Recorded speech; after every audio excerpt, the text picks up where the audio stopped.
तो हमारे शास्त्र में बताया गया है कि हम राधा रानी के बारे में कुछ भी डिस्कशन नहीं कर सकते या उनके बारे में हमारी लायकात नहीं है कि हम राधा रानी के बारे में कुछ सुन सके या समझ सके, क्योंकि हमारी जो इंद्रियां है, हमारा जो मन है, वो हमेशा गलत चीज़ की ओर रहती है, कभी वो परफेक्टली नहीं रहती है। अगर आपने कभी एक नोटिस किया होगा पॉइंट कि आप हमारे मंदिर के अंदर में दामोदर को आप लंबे समय तक देख सकते हो, पर श्रीमती राधा रानी को आप लंबे समय तक नहीं देख सकते, चाहे कोई भी हो। सो क्या है कि हमारी इंद्रियां हमारे कंट्रोल में नहीं है, जिसके कारण हम राधा रानी के उस भाव को या उस प्रेम को समझ नहीं सकते हैं। हाँ, ये दूसरी बात है कि आज संसार के अंदर में सब राधा रानी का भाव लेकर के घूम रहे हैं, है ना।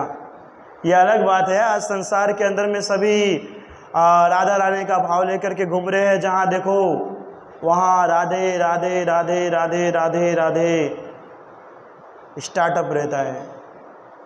और क्या कहेंगे, हम श्रीमती राधा रानी के बहुत बड़े भक्त हैं। आज तक किसी भी शास्त्र के अंदर में या संसार में नहीं देखा गया कि कोई ऐसा भक्त हो श्रीमती राधा रानी का जो उनके बहुत स्पेशल हो। कोई नहीं देखा गया आज तक, कहीं पे भी इस चीज़ का वर्णन नहीं किया गया है। लेकिन आजकल के संसार के लोग कहते हैं कि हम राधा रानी के बहुत बड़े भक्त हैं।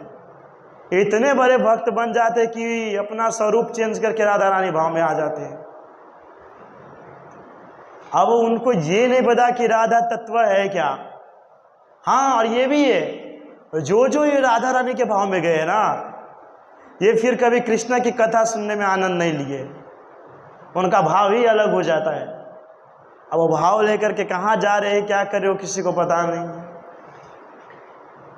जिसके प्रति हमारी भाव और श्रद्धा होनी चाहिए वो है नहीं, है कि नहीं। दिवाली के समय में सभी के सभी लक्ष्मी जी की पूजा साधना करते हैं ना, लक्ष्मी की पूजा करते हैं। पूरे साल के अंदर में एक दिन लक्ष्मी जी को बुलाएंगे, पूरे साल में।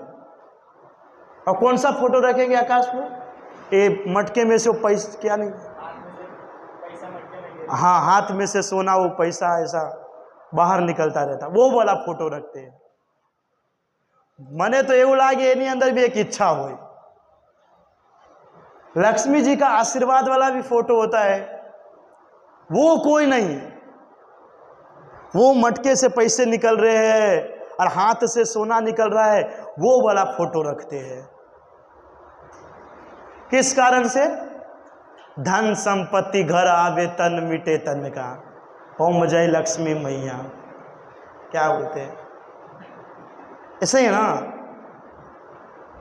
लेकिन व्यक्ति ये चीज को भूल जाता है कि अगर कृष्ण की भक्ति साधना करता है ना, तो राधा हो या लक्ष्मी हो, ऑटोमेटिक हमारे पास आ जाता है, ऑटोमेटिक आ जाती है। व्यक्ति के अंदर में कृष्ण के प्रति कोई भी प्रकार का प्रेम श्रद्धा नहीं होता है, और आज पूरा जगत राधे राधे राधे राधे राधे राधे राधे राधे जप रहा है। हमारा लेवल है। आप कृष्ण का नाम परफेक्टली नहीं ले पाते हो, बताइए तो कौन लेता है? मैं तो नहीं ले पाता। हाँ, कृष्ण का नाम हम परफेक्टली नहीं लेते। जैसे ही माला में हाथ डाला, हो गया कल्याण, स्टार्ट होने से पहले ही कृष्ण का नाम नहीं हम बराबर ले पाते हैं। जैसे ही चैंटिंग करने बैठते हैं, पूरे साल का हिसाब किताब माइंड में घूमने लगता है। 2 घंटे तक चैंटिंग करेंगे, 2 घंटे तक हिसाब किताब होगा। उसके बाद जब उठेगा, जब माला कंप्लीट, देखेगा कि 16 माला मेरा कब निकल गया, कब खत्म हो गया, पता ही नहीं चला। और 2 घंटे पूर्ण रूप से माया में घूमते रहते हैं। जो एकांत स्थान में बैठते हैं और जो हमारे जैसे करते हैं, चलते बात चलते रहो, तो ठीक है, वो तो पता ही नहीं चलता है कब माला जाता है कब नहीं जाता है, वो अलग बात है। ये वो बूस्टर वाला माला है, बूस्टर। बहुत स्पीड से होने वाली, तुरंत पता ही नहीं चलता है। तो देखेंगे अरे यार 7.5 मिनट में होना चाहिए तो 5 ही मिनट में कंप्लीट हो गया। सो कोई व्यक्ति कृष्ण के नाम को परफेक्टली ले नहीं सकता है, हाँ, कृष्ण के नाम का जप नहीं कर सकता है, क्या वो श्रीमती राधा रानी का नाम ले सकता है? नहीं ले सकता, पॉसिबल ही नहीं है। राधा रानी इतना मुख्य तत्व है कि कृष्ण उनको नहीं समझ पाते हैं। समझ रहे हैं ना? पूरे ब्रह्मांड के पिता, पूरे संसार की रचना करने वाले, सारे देवी देवताओं का रचना करने वाले, जितने भी 14 लोग दिखते वो सब की रचना करने वाले, हर चीज का व्यवस्थापन करने वाले भगवान श्री कृष्ण। और यहां तक कि राधा रानी भी उनसे ही प्रकट हुई है, वो कृष्ण श्रीमती राधा रानी को समझ नहीं पाते हैं, और हम इतने बड़े भक्त हो जाते कि बाप रे बाप। हमको लगता है कि हम पूर्ण रूप से राधा रानी के शरणागत हो गए। तब भाई पहला कृष्ण ने था ये तो था, जिसको शरणागत होना है उसको हम शरणागत हो नहीं रहे हैं। हाँ, उनके अंदर में हमको आनंद आता नहीं है, उनका कथा सुनने में हमको रुचि आता नहीं है। ने बद्धा राधा रानी भाव। कौन जानता है राधा रानी के बारे में? बताइए, कौन जानते हैं क्या है राधा रानी?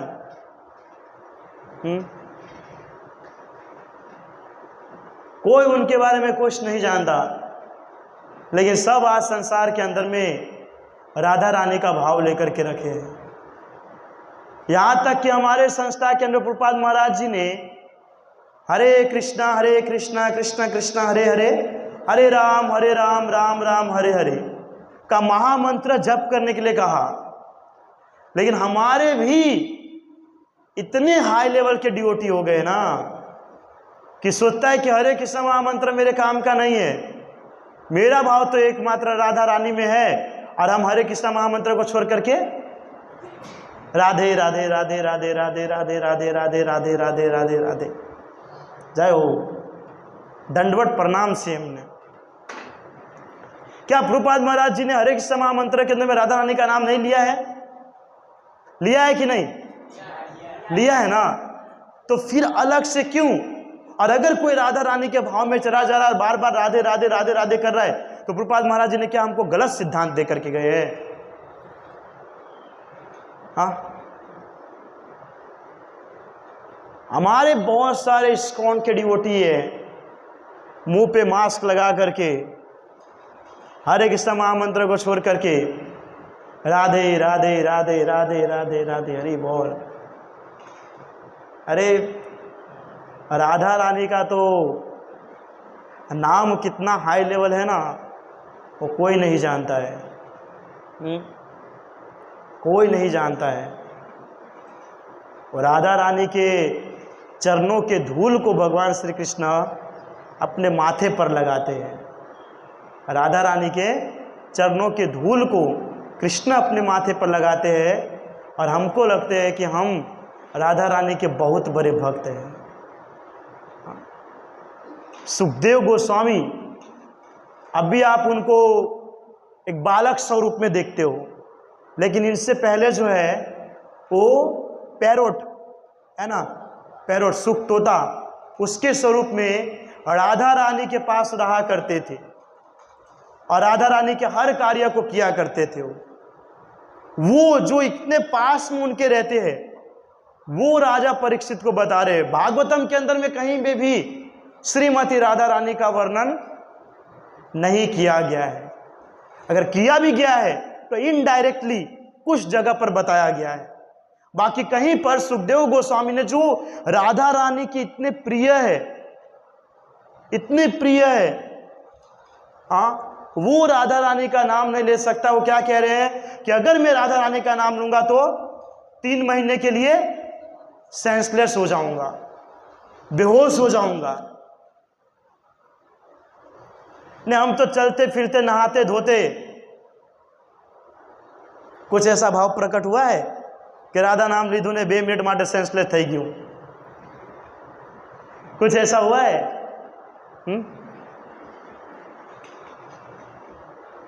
हम क्या है, हमको रियल चीज पता नहीं है, हमको जहां से जो अच्छा लगता है ना वो करना चालू कर दी। यहां तक कि हमारे बहुत सारे दीक्षित डिवोटी भी है जिन्होंने दीक्षा ले लिया है। ऐसे भी बहुत सारे डिवोटीज है जो बोलता प्रभु जी मैं हरे कृष्ण महामंत्र के बाद 108 नाम राधा रानी का करता हूं, मैं तो हरे कृष्ण महामंत्र से पहले 108 राधा रानी। अरे भाई, पर आपको अलग से करने की जरूरत क्या है?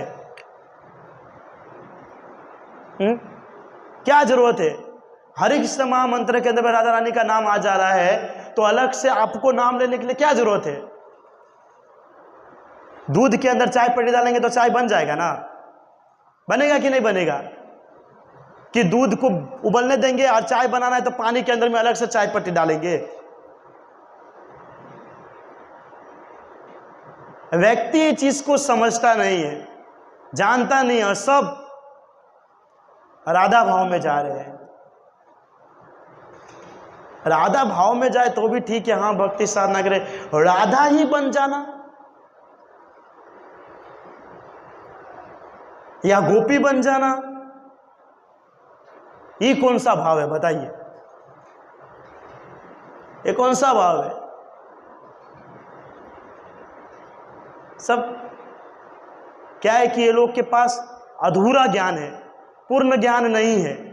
राधा तत्व के बारे में कोई, जिस प्रकार कृष्ण तत्व के बारे में कोई व्यक्ति इतना गंभीरता पूर्वक नहीं जानता है, उसी प्रकार राधा रानी के बारे में भी कोई नहीं जानता है। कृष्ण के बारे में आप जान लेते ना, आप एक समय भी, एक सेकंड भी कृष्ण के नाम के बिना, कृष्ण के कथा के बिना आप नहीं रह सको, एक क्षण भी नहीं। और हम तो कृष्ण भक्त है, राधा रानी के भक्त हैं। हरिदास ठाकुर 22-22 घंटे ना भगवान का नाम का चैंटिंग किया करते थे। चैतन्य महाप्रभु ने कहा कि बहुत हो गया, आप बंद कर दीजिए, आपको नाम लेने का कोई जरूरत नहीं, आप तो पूरे भगवत धाम के पार्षद है, आपको कुछ करने की जरूरत नहीं है, मैं स्वयं भगवान आपके सामने साक्षात रूप में प्रकट हूं, आपको कुछ नहीं करना है। फिर भी चैतन्य महाप्रभु को कह रहे कि नहीं, मेरा चैंटिंग बाकी है, मैं नाम जप करूंगा। हम कृष्ण भक्त हैं। आओ नीचे अभी जो घूम रहे होंगे, सब चल रहे होंगे ना उनके जैसे, जिसको कुछ पता ही नहीं है ना। कृष्ण से अगर किसी व्यक्ति को प्रेम है तो हर समय वो कृष्ण के नाम का स्मरण करेगा, हर समय कृष्ण के कथा सुनने के लिए लालायित रहेगा। जब भगवान राम इस धरातल को छोड़ करके जा रहे थे तो हनुमान जी को भी बोला था आप मेरे साथ चलो, पर क्या कहा था हनुमान जी ने? मैं नहीं जाऊंगा। उन्होंने पूछा वहां पर जाकर के आपकी कथा श्रवण करने को मिलेगा? बोला नहीं, वहां पर आपको कथा श्रवण करने की क्या जरूरत है, साक्षात मैं रहूंगा। बोला तो मुझे आपके साथ नहीं जाना है, मैं यहीं पर ठीक हूं। तो यहां क्या करोगे? जहां जहां आपका कथा होगा वहां पर जाकर के मैं उपस्थित हो जाऊंगा। हाँ, और आप लोग क्यों प्रेम से संडे में 2-4 लोगों गणरात दिखाई क्या ऑनलाइन क्लास, और जब राधा रानी या कृष्ण का कभी आ जाएंगे तो बद्धा। ये भक्ति है, ये प्रेम है कृष्ण के प्रति। मैंने बहुत बार क्लास के अंदर में एक वस्तु कहा है कि भक्ति दिखाने की चीज नहीं। मुझे ये पता है कि आप सब बहुत लाइटली लेते हो, या कि कोई बहुत सारे ऐसे हैं कि सिर्फ बैठे हैं लेकिन वो ध्यानपूर्वक श्रवण नहीं कर रहे, मेंटली है, फिजिकली है, मेंटली कहीं और पड़े हुए हैं, जिनको कोई इफेक्ट नहीं पड़ता है। या बहुत सारे ऐसे लोग आए होंगे कि आज कीर्तन होने वाला है, गोलोकनाथ प्रभु आने वाले हैं तो चलो मंदिर जाएंगे, नहीं तो हमको राधा रानी के, हम भाव में है ही, राधा रानी के बारे में सुनने की जरूरत नहीं है। हाँ, ये हमारी भक्ति साधना है। आपके मन के अंदर में कभी कृष्ण की कथा सुनने के लिए आप लालायित नहीं रहते हो, कभी लोभ नहीं होता है? हाँ, और आप कृष्ण भक्त बन जाएंगे, कृष्ण को प्राप्त कर लेंगे।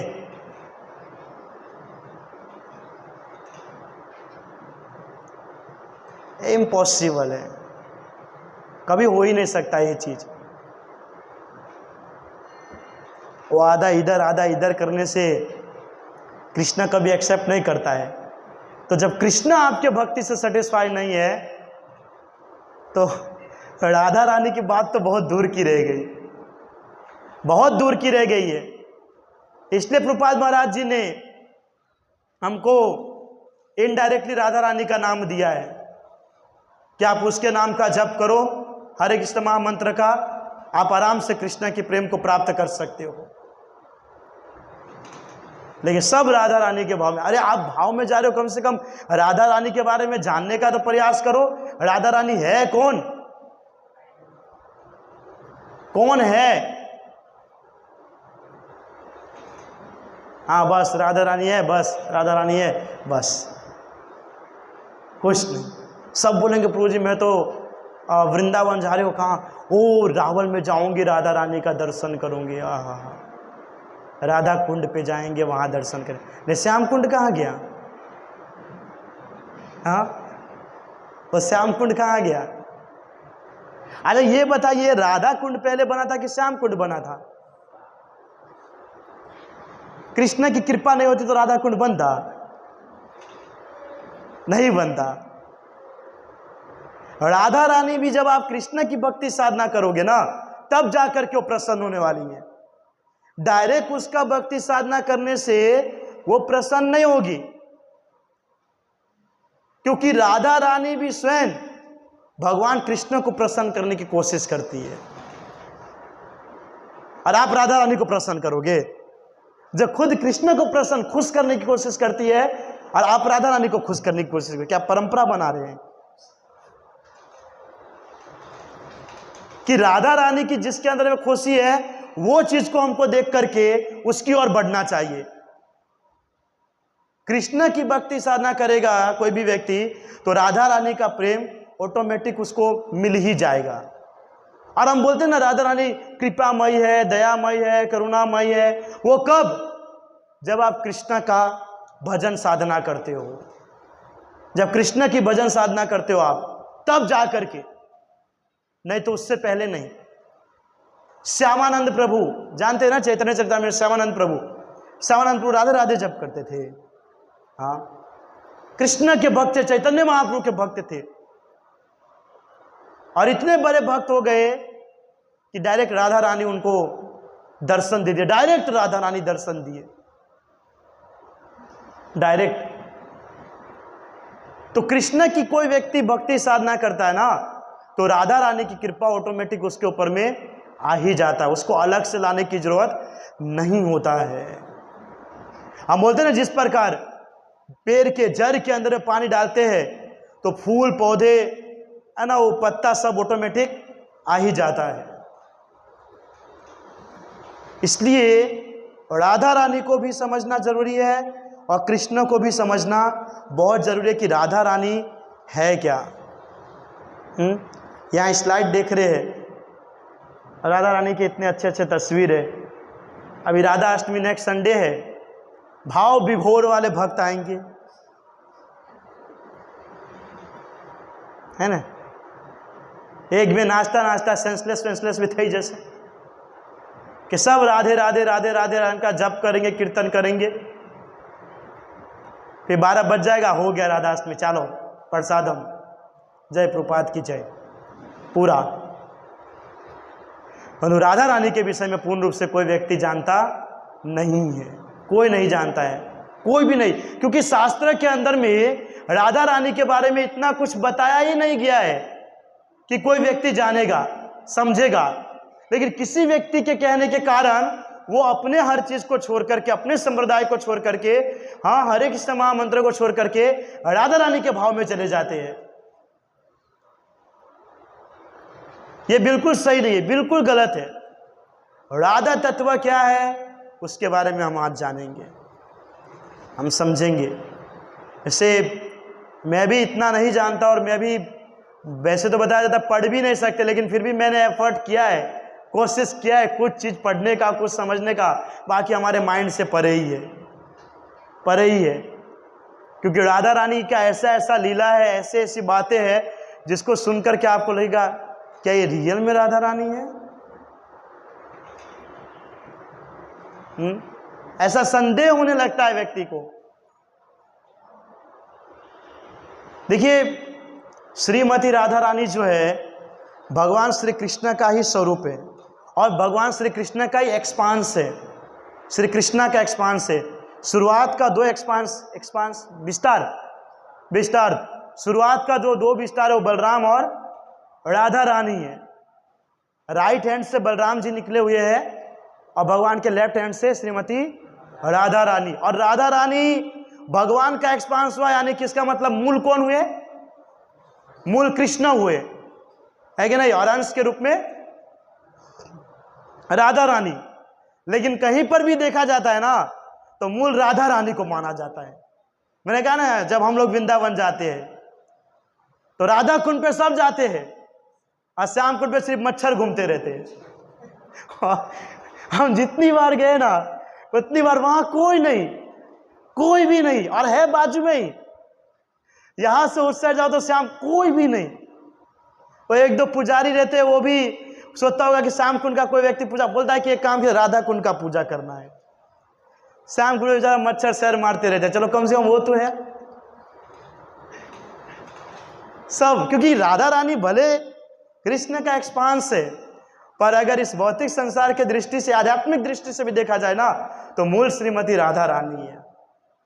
मूल श्रीमती राधा रानी, क्योंकि भगवान श्री कृष्ण स्वयं हमेशा कंफ्यूज रहते हैं कि राधा रानी को मैं किस प्रकार जानूं, क्या है उसके अंदर में जो मुझसे भी इतना पावरफुल है, मुझसे भी ज्यादा अट्रैक्टिव है, क्या कारण है? इसलिए तो चैतन्य महाप्रभु का स्वरूप लेकर के आए ना, राधा रानी के भाव को जानने के लिए। बाकी ऐसे ही नहीं जान पाते। और एक सिंपल एग्जांपल ये भी आता है कि जैसे कोई शक्तिमान व्यक्ति है, तो शक्तिमान व्यक्ति कब शक्तिमान कहलाता है? जब उसके अंदर शक्ति होता है। अब हम में से किसी के अंदर कोई प्रकार का शक्ति नहीं है, आप अपने आप को शक्तिमान बोल दोगे? नहीं बोलेंगे ना। क्यों? दूरदर्शन पे आता था शक्तिमान, उनकी तरह तो नहीं, हम नहीं बोल सकते। क्योंकि जब तक किसी के अंदर में शक्ति नहीं है वो शक्तिमान नहीं कहलाता है। उसी प्रकार कृष्ण को क्या कहा जाता है? शक्तिमान। वो शक्तिमान है, वो सब कुछ कर सकता है, लेकिन उसके अंदर शक्ति ना हो तो कुछ नहीं कर सकता। और वो शक्ति कौन है? श्रीमती राधा रानी। श्रीमती राधा रानी, तो श्रीमती राधा रानी है तो भगवान श्री कृष्ण सब कुछ कर पा रहे। और अगर वो ना हो ना तो शून्य वाई शून्य, कुछ भी नहीं। हमने गोवर्धन पर्वत का लीला आपने सुने ना, और भगवान श्री कृष्ण ने 7 दिन तक इस उंगली के ऊपर में गोवर्धन पर्वत को उठा करके रखे थे। सुने ना, वो कृष्ण ने उठा करके रखे थे। हाँ, बताया जाता है कि सामने में ही श्रीमती राधा रानी बैठी थी। जैसे हम यहां आए तो वहां पर सामने श्रीमती राधा रानी, और जब तक श्रीमती राधा रानी सामने बैठी थी वहां से शक्ति संचालन हो रहा था, कृष्ण उठा पा रहे थे। और अगर नहीं होते ना तो 2 मिनट में हो। वैसे भी तो उनके ग्वाल वाल सखा ऐसा ही था कि कृष्ण तुम होशियारी मारे हो, हाथ से उठा करके रखे थे। अरे वो तो हम लोग ने डंडे का सहारा दिया था इसलिए उठाए, नहीं तो उठा भी नहीं पाते। किसी ने शायद वहां पे कहा भी था कि कृष्ण तुम हटा दो, हम लोग उठाए, टेंशन मत लो। और थोड़ा सा हटाए कि पूरा डंडा वंडा 2-3 भाग हो गया। तो श्रीमती राधा रानी सामने बैठी है तो शक्ति उनके अंदर संचालन हो रहा है, जिसके कारण भगवान श्री कृष्ण जो है गोवर्धन पर्वत को उठा पाए।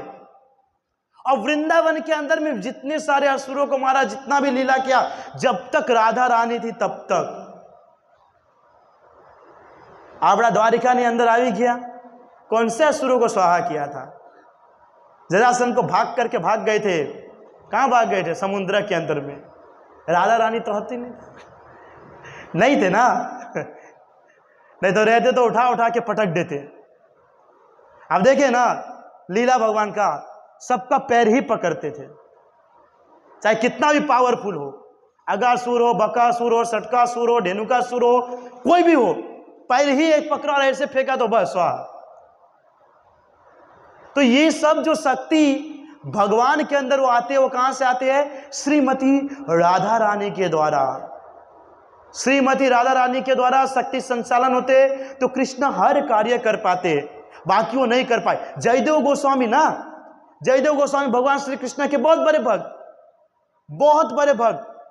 हाँ, वो कृष्ण के अलावा किसी को शक्तिशाली नहीं मानते थे, और नहीं गीत गोविंद लिख रहे थे, है कि नहीं?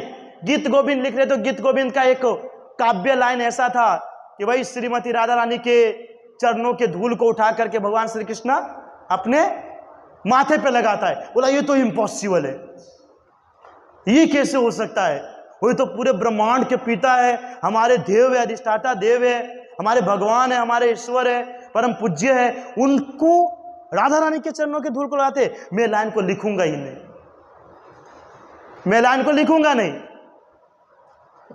और नहाने के लिए गए, अपनी पत्नी, किसका क्या नाम था? पद्मा, अपनी पत्नी पद्मा को बोल करके जयदेव गोस्वामी स्नान करने के लिए गए, और उसी समय भगवान श्री कृष्ण जो है जयदेव गोस्वामी का स्वरूप लेकर के आए, और वो रुके हुए काव्य को लिख दिया कि मैं जो है राधा रानी के चरणों के धूल को अपने मस्तक के ऊपर में धारण करता हूं। हाँ,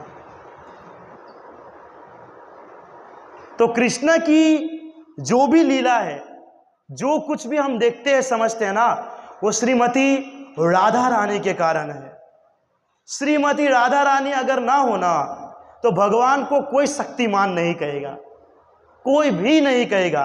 राधा रानी है तो भगवान श्री कृष्ण के अंदर में शक्ति है, वरना नहीं होते हैं।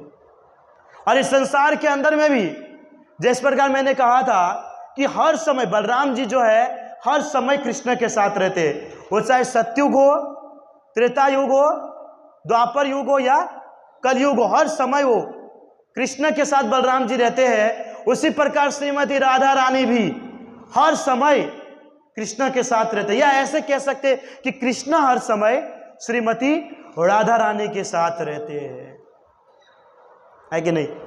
तो देखिए इस संसार के अंदर में दो प्रकार के वृंदावन पाए जाते हैं।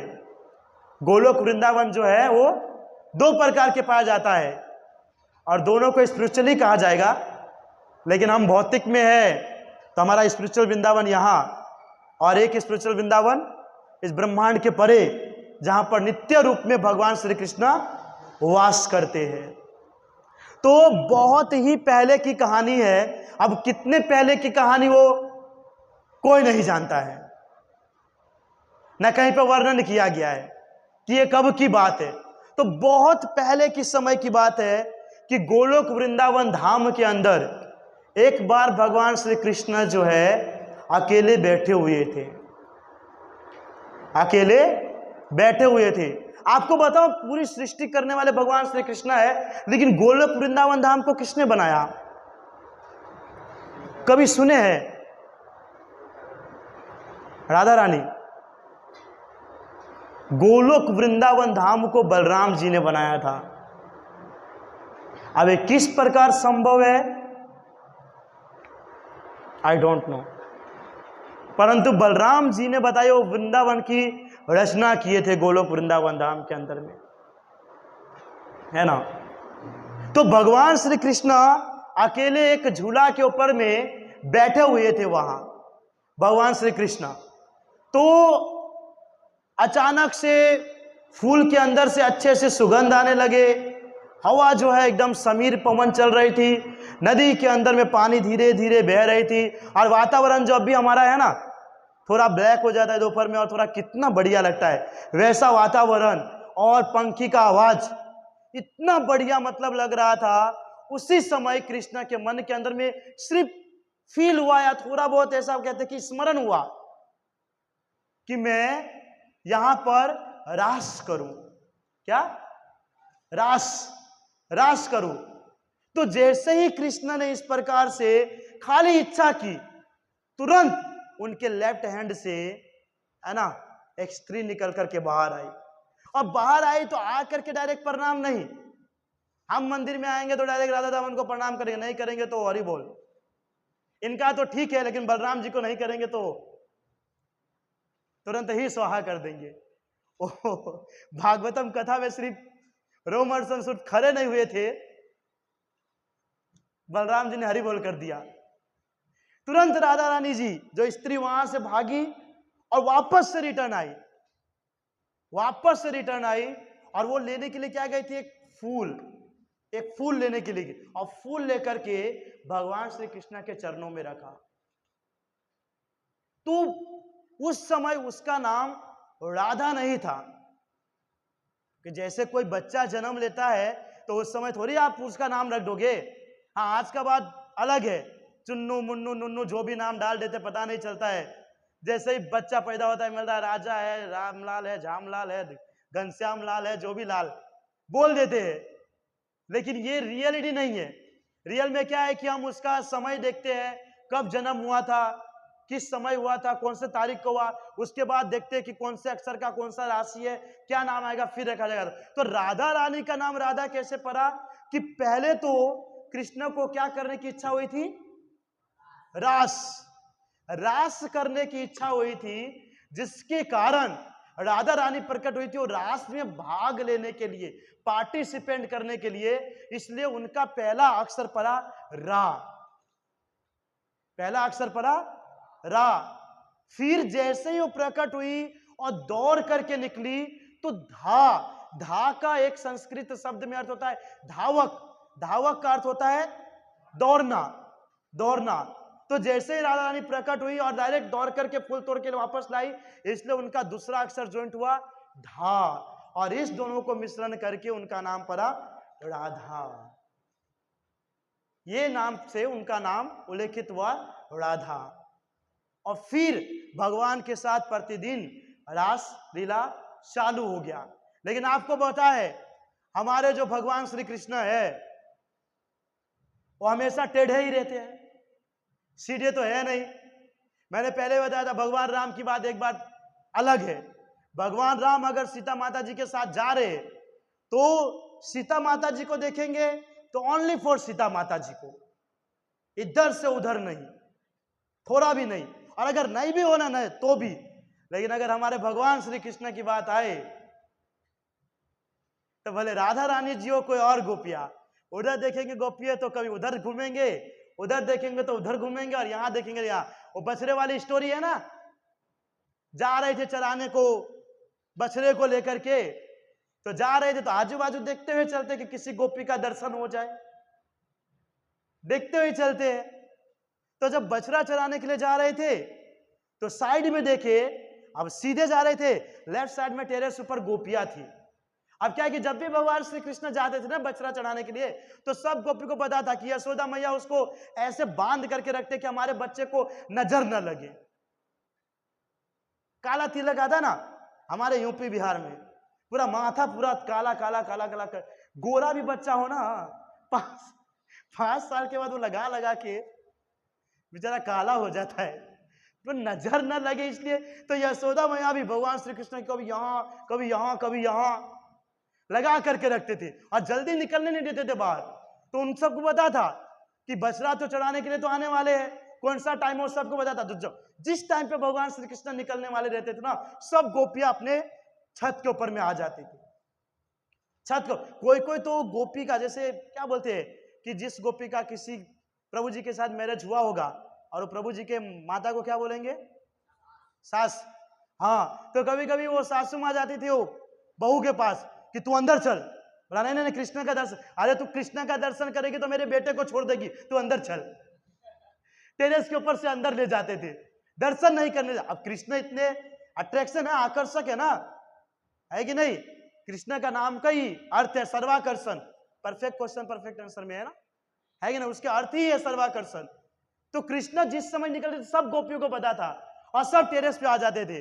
और कृष्ण भी जानते थे कि मैया तो जल्दी निकलने देते नहीं है, मुश्किल से कभी कभी गोपियों का दर्शन होता है, तो मौके का फायदा उठा लेना चाहिए। तो जब कृष्ण को वन की और इधर सीधा जाना था तो उस समय देखे कि लेफ्ट साइड में सभी गोपियां खड़ी है, तो बछड़े को मार करके सीधा चल रहे थे। लेकिन जब गोपियों को देखा तो बछड़े को मार करके गली के अंदर घुसा रहे, और गोपियां देख रहे, बछड़े को मारकर गली के अंदर में घुसा रहे। और जब गोपी ने देखा और कृष्ण को लगा कि वो लोग मुझे देख रहा है, तो कृष्ण ने बोला, अरे भाई तुमको सीधा ले जा रहे हो, तुम उल्टा क्यों चल रहे हो? अब ले वो खुद जा रहे, ले खुद के जा रहे ताकि मैं गोपियों का दर्शन करूं। अब बेचारा बछड़ा भी बेचारा सोचता होगा, मैं तो सीधा ही चल रहा हूं, खुद मार करके टेढ़ा ले जा रहे हैं। और बेचारा बोल नहीं सकता है ना, बोल नहीं सकता है कि तुम गलत बोल रहे हो, तो अभी बेचारा बछड़े का नाम लगा दिया। तो कृष्णा क्या है, कृष्णा थोड़ा टेढ़े लाइन में है, चाहे यहां की बात हो या गोलोक की बात। तो गोलोक के अंदर में ऐसे तो बहुत सारी गोपियां थी, उसके अंदर में मेन 2 गोपी स्पेशल थी, एक श्रीमती राधा रानी और दूसरा विरजा, विरजा जिसका यहां पर नाम पर आकर के चंद्रावली, पता है ना, चंद्रावली। तो विरजा नामक गोपी भी वहां थी। तो भगवान श्री कृष्ण की श्रीमती राधा रानी सेवा कर रही थी एक बार वृंदावन के अंदर में। तो सेवा करते करते करते करते करते करते श्रीमती राधा रानी जी भाव में चली गई, भाव में चली गई एकदम। और कृष्ण ने जैसे देखा भाव में चले गए, उसको छोड़ करके चले गए विरजा के पास। अब विचार कीजिए, श्रीमती राधा रानी जी इतने प्रेम से उनका पैर दबा रही है, हाथ दबा रही है, सेवा भाव कर रही है, पूरा प्रकट कर रही है अपनी सेवा। और वो देखे कि बहुत अच्छा मौका है, उनको छेड़ करके विरजा के पास चलती है। जो गोपी दूसरा थी उनके पास चले गई। और जब श्रीमती राधा रानी भाव से बाहर निकली तो देखे तो कृष्ण है ही नहीं, कृष्ण है नहीं। शक तो पहले से उनको रहता है कि कहां गया होगा, उनको पता ही रहता है। तो श्रीमती राधा रानी देखने लगे कहां गए, तो एक तरीके से बहुत उदास हो गई कि कहां गए कृष्ण की मैं सेवा कर रही थी, कहां गए कहां गए कहां गए। और दूसरी ओर उसको किसी के जरिए पता चला कि जो भगवान है श्री कृष्ण, वो बिरजा नामक गोपी के पास गए लीला करने के लिए।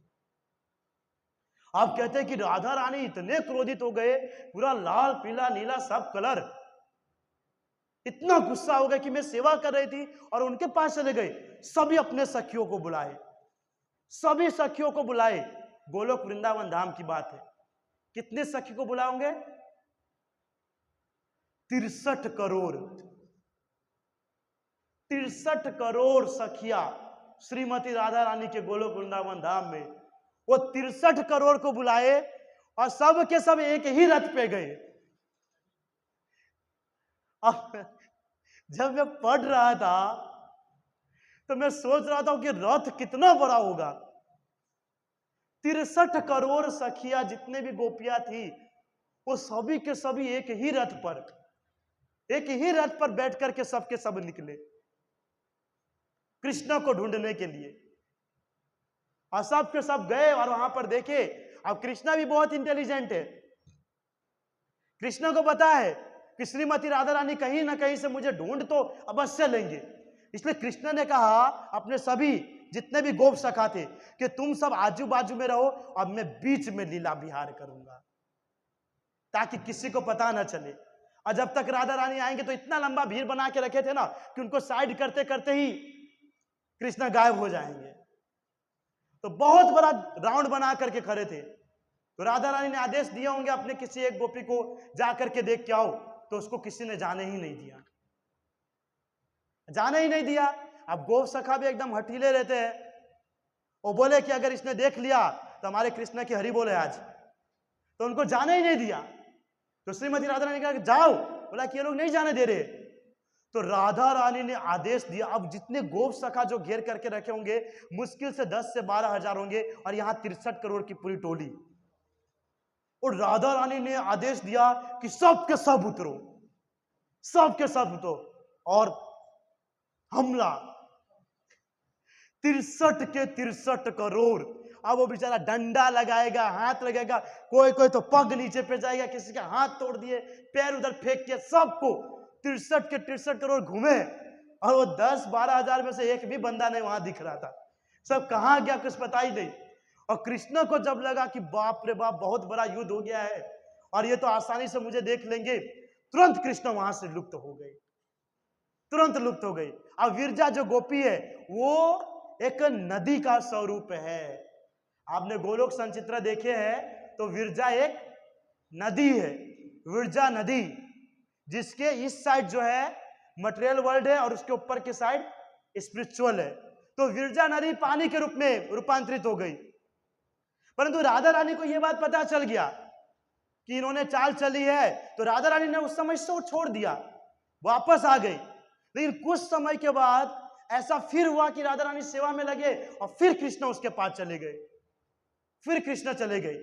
और इस बार राधा रानी बहुत गुस्सा, यानी कि बहुत गुस्सा हो गई कि मैं हर बार कृष्ण की सेवा करने के लिए आतुर रहती हूं, मैं अपने तरफ से 100% प्रयास करती हूं कि कृष्ण को कुछ ना हो, हर चीज मिले, हर सेवा मिले, लेकिन फिर भी वो बार बार कृष्ण किसी के पास पहुंच ही जाते हैं।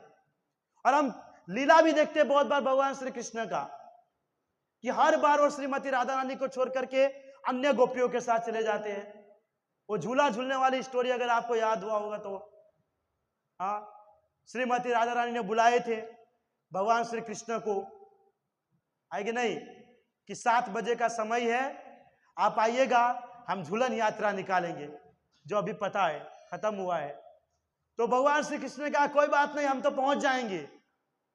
लेकिन राधा रानी को तो शक था ही कि नहीं आएंगे, और शक कभी गलत नहीं होता है, ज्यादातर सही निकलता है। अब क्या हुआ कि भगवान श्री कृष्ण जो है जिस दिन जाना था उस दिन सुबह ही 7 बजे से रेडी होना चालू हो गए थे। मस्त लगाए होंगे परफ्यूम वर्फ्यूम सब, अच्छा धोती कुर्ता पहन करके एकदम बढ़िया बांसुरी और मोट पंख लगा के तैयार हो गए। और पहुंचना कितने बजे था? 7 बजे। कहते हैं कि 2 या 3 बजे ही निकल गए थे। बोले कि आज तो श्रीमती राधा रानी को खुश करके ही रहूंगा, समय से पहले जो जा रहा हूं, क्योंकि कभी जिंदगी में समय से अनुसार नहीं गए थे, हमेशा लेट ही गए थे। तो इस बार एकदम रेडी और 2-3 बजे के आसपास निकल गए। और जैसे ही निकलते निकलते पहुंचने ही वाले थे कि बीच में हमारे चंद्रावली मिल गई। चंद्रावली गोपी जो है वो मिल गए और उन्होंने भगवान श्री कृष्ण को कहा कि क्या बात है, आप तो बहुत ठाट माट से आप तैयार होकर के निकल रहे, क्या बात है, कहाँ जा रहे हैं? बोला नहीं, वो श्रीमती राधा रानी ने कहा कि आज झूलन यात्रा है, हम झूला झूलेंगे, लीला विहार करेंगे, तो 7 बजे का समय दिया है, लेकिन आज राधा रानी को प्रसन्न करना इसलिए बहुत पहले निकला। बोला 7 बजे का समय और अभी दोपहर के 2-3 बज रहे। मुझे पता है आपको श्रीमती राधा रानी को प्रसन्न करना है, मैं आपके बात से वाकिफ हूं, लेकिन कितना यहां से 10 मिनट तो आपको लगेगा जाने में, 10 मिनट सिर्फ लगेगा। तो कृष्ण ने कहा वो भी बात सही है। तो बोला कि क्या करना चाहिए फिर? तो बोला कि हमने भी झूला तैयार करके रखे, हमने भी झूला तैयार करके रखे, आप कुछ समय हमको भी दीजिए, आप तो भक्त वत्सल है ना, सभी भक्तों की देखरेख करते हैं, सभी से प्रेम करते हैं, तो थोड़ा समय हमको भी दीजिए। तो भगवान श्री कृष्ण ने कहा कि देखो मैं समय दे रहा हूं, लेकिन मैं बात यह है कि मैं अपने भक्तों के साथ जब लीन होता तो सब कुछ भूल जाता हूं, तो कृपया करके मुझे बता देना कि मेरा समय हो गया। आप टेंशन मत लीजिए, आपको 2 घंटे पहले ही बता देंगे कि आपका समय हो गया है। और कृष्ण बोला ठीक है, तब फिर चलते हैं, थोड़ा लीला विहार यहाँ करते हैं। और वहां पे श्रीमती राधा रानी जी वेट कर रही थी और ये चले गए चंद्रावली के साथ लीला विहार करने। और वहां पे झूला झूल रहे, मस्त भजन चल रहा है, अच्छा एकदम वातावरण है, सब गोपियों के साथ झूला कर रहे हैं, लीला विहार करते करते 3, 4, 5, 6, 7, 8, 9 बज गए। और यहां श्रीमती राधा रानी, बाप रे बाप, वापस से सभी प्रकार के कलर आ गए थे, इतने गुस्से में। और जब भगवान श्री कृष्ण को पता चला कि अरे ये तो 9 बज गया, मुझे 7 बजे बुलाया, दौड़ते भागे। अब क्या, जब चिड़िया चुग गई खेत। राधा रानी भी हमारे बहुत पावरफुल, और राधा रानी ने ललिता विशाखा को वॉचमैन की तरह लगा दिया गेट पे। हाँ, उस छलिया का मुझे दर्शन नहीं, उसको अंदर मत आने देना, उसको अंदर मत आने देना, चाहे कुछ भी हो जाए, वो अंदर नहीं, अगर अंदर आ गया तो तुम लोग नहीं बचोगी। अब बेचारा कार्य किया उसने, अब भोगना इन सबको पड़ता है, तुम सब नहीं बचोगी। अब वो बेचारा करे तो करे क्या, ललिता विशाखा वो गेट पे खड़े थे, कृष्ण एकदम फास्ट दौड़ते आए, कहां उभा रहे हो, थोड़ा टाइम देख लीजिए। खबर नहीं, वॉच हंसे कि नहीं खबर नहीं, समय देख लीजिए क्या समय है। अरे मैं आ ही रहा था, नहीं आ ही रहे थे, नहीं समय ओवर हो चुका है, राधा रानी ने आपको अंदर आने से मना किया है, लेकिन मैं उसको मना लूंगा, लेकिन आपको जाने की कोई जरूरत ही नहीं, अगर आप चले गए तो हमारी नौकरी गई पानी में, और हमको नहीं छोड़ेगी, क्योंकि राधा रानी को जब गुस्सा आते तो क्या बोलते हैं क्या करते हैं उनको भी नहीं पता। जैसे संसार के अंदर बहुत सारे ऐसे लोग हैं कि जिसको गुस्सा आता है ना, हाथ में जो चीज दिखता वही लेके छुट्टा मार देते हैं, कुछ पता नहीं चलता है, तो नहीं जाने दिए। अब भगवान श्री कृष्ण उदास होकर के घूम रहे हैं, क्या करे क्या करे क्या करे। तो उनको रास्ते में मिली माया देवी। माया देवी माया देवी उनको मिला और देखा कि अरे यार, इसके लिए ब्रह्मा जी ने कहा ईश्वर परम कृष्ण सच्चिदानंद स्वरूप, कि जो सच्चित आनंद में तो एकदम रोते हुए दिख रहे। बोला भगवान बुरा ना मानो तो एक बात कहूं, हाँ बोलो। मुझे लगता है ब्रह्मा जी ने गलत श्लोक बोला था। क्यों? अरे उसने कहा था आप सच्चिदानंद स्वरूप में रहते हो, आप तो यहाँ एकदम, अरे अब छोड़ो क्या बोलूं मैं, तो बताइए क्या हुआ। तो फिर कृष्णा ने बोला कि बताने से कुछ होगा नहीं। बोला आप अगर बताइए तो सही, हम सब कुछ कर सकते हैं, आप बताइए। तो बताया कि इस तरीके से सब कुछ बताया कि राधा रानी ने बुलाया था, वो बीच में आ गई थी माया देवी दूसरी चंद्रावली, और वहां में लीन हो गया, पता ही नहीं चला, और लेट हो गया, अभी मुझे क्रोधित हो गई है, मुझे आने नहीं दे रही है, मैं क्या करूं क्या करूं। बोला आप टेंशन मत लीजिए, मैं कुछ करती हूँ। तो गए माया देवी, आपको होता है आगे का स्टोरी। उनके पास गए, ललिता बिसा के पास गए और बोला कि मैंने सुना है राधा रानी को बहुत दुख तकलीफ आता है जीवन के अंदर में। बोला हाँ बिल्कुल सही बात है, बहुत तकलीफ आता है। अरे राधा रानी भगवान श्री कृष्ण की नित्य संगनी है, लेकिन फिर भी वो राधा रानी को छोड़ करके अन्य स्त्रियों के साथ घूमते रहते हैं, फिरते रहते हैं, इसलिए बार बार राधा रानी को कष्ट सहना पड़ता है। बोला कि मेरे पास एक ऐसा उपाय है ना कि जिंदगी आज के बाद कभी जिंदगी में राधा रानी को दुख तकलीफ नहीं आएगा, ऐसा उपाय में। अच्छा बताइए बताइए क्या है।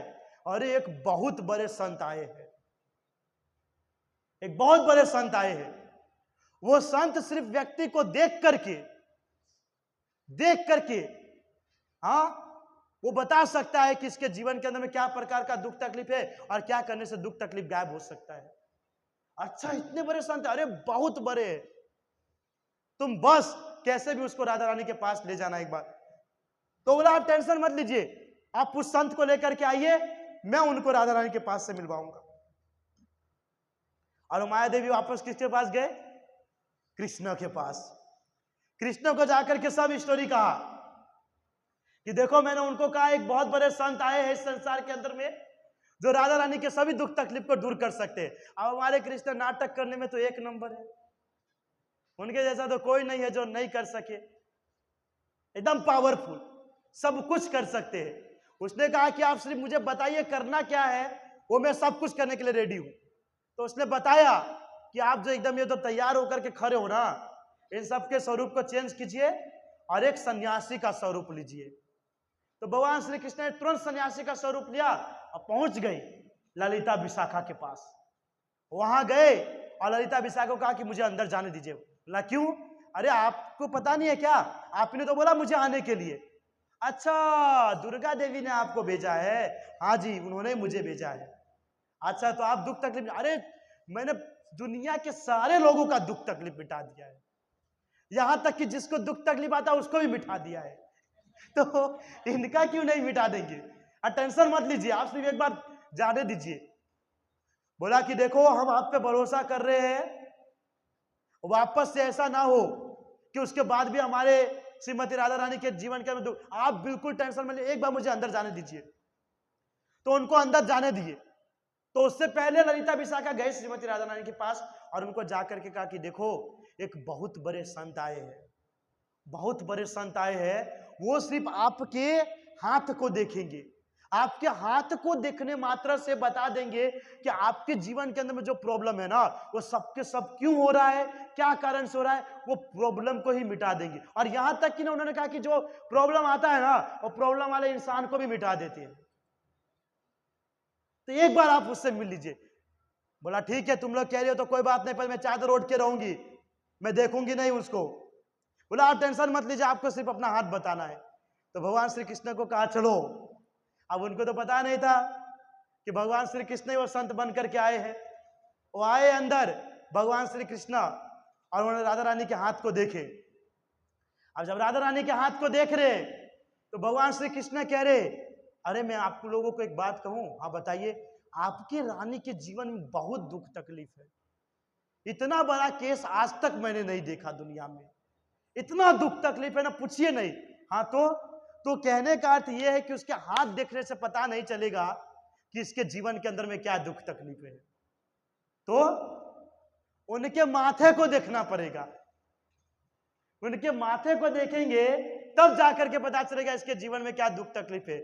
तो श्रीमती राधा रानी को ललिता विशाखा ने कहा कि एक काम कीजिए, आप अपने माथा को दिखाए। बोला नहीं, मैं चादर हटाने वाली नहीं। बोला कि प्लीज एक बार हटा लो, वो माथे को देख करके बता देगा कि आपके जीवन के अंदर में क्या प्रॉब्लम है। तो ठीक है, थोड़ा सा चादर नीचे किया राधा रानी ने माथे तक। अब कृष्णा माथे पे हाथ रख रहे, माथे को देख रहे, फिर 2 मिनट साइलेंट हो गई। तो उससे पूछा क्या हुआ साधु बाबा, अब क्या प्रॉब्लम हुई। बोला कि क्या बोलूं, इतना मतलब कि दुख तकलीफ इतना ज्यादा। बोला आप बिल्कुल सही बोल रहे हो, बहुत ज्यादा। अरे इतना ज्यादा है कि इसके माथे को देखने के बाद भी पता नहीं चल रहा है कि क्या दुख तकलीफ है। तो क्या करना पड़ेगा, इसका मुख देखना पड़ेगा। इनके मुख को देखेंगे तब पता चलेगा कि इनके जीवन के अंदर में क्या दुख तकलीफ है। तब तक राधा रानी अंदर से समझ गई थी कि ये कृष्ण ही है जो यहां आके नाटक कर रहा है। कोई समझ नहीं पाया, पर राधा रानी समझ गई थी। और जैसे ललिता विशाखा कहने वाली थी, राधा रानी जी का गुस्से को उसने हटा दिया और हंसते हुए चादर को हटा करके एकदम गुस्से से बोले जाओ यहां से तुम। लेकिन था तो खुशी वाला ही बात।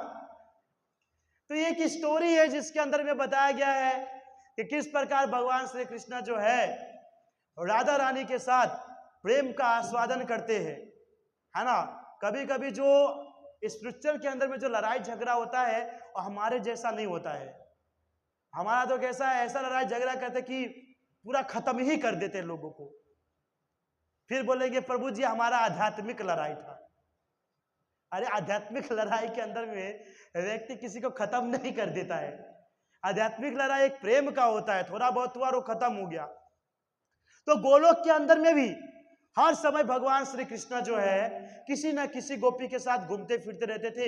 एक दिन बहुत गुस्सा आया उनको, बहुत गुस्सा आया, और लीला विहार करके भगवान श्री कृष्ण अपने बहुत सारे गोप सखा के साथ, और सबसे प्रिय उनके गोप सखा थे जिसका नाम था श्रीदाम।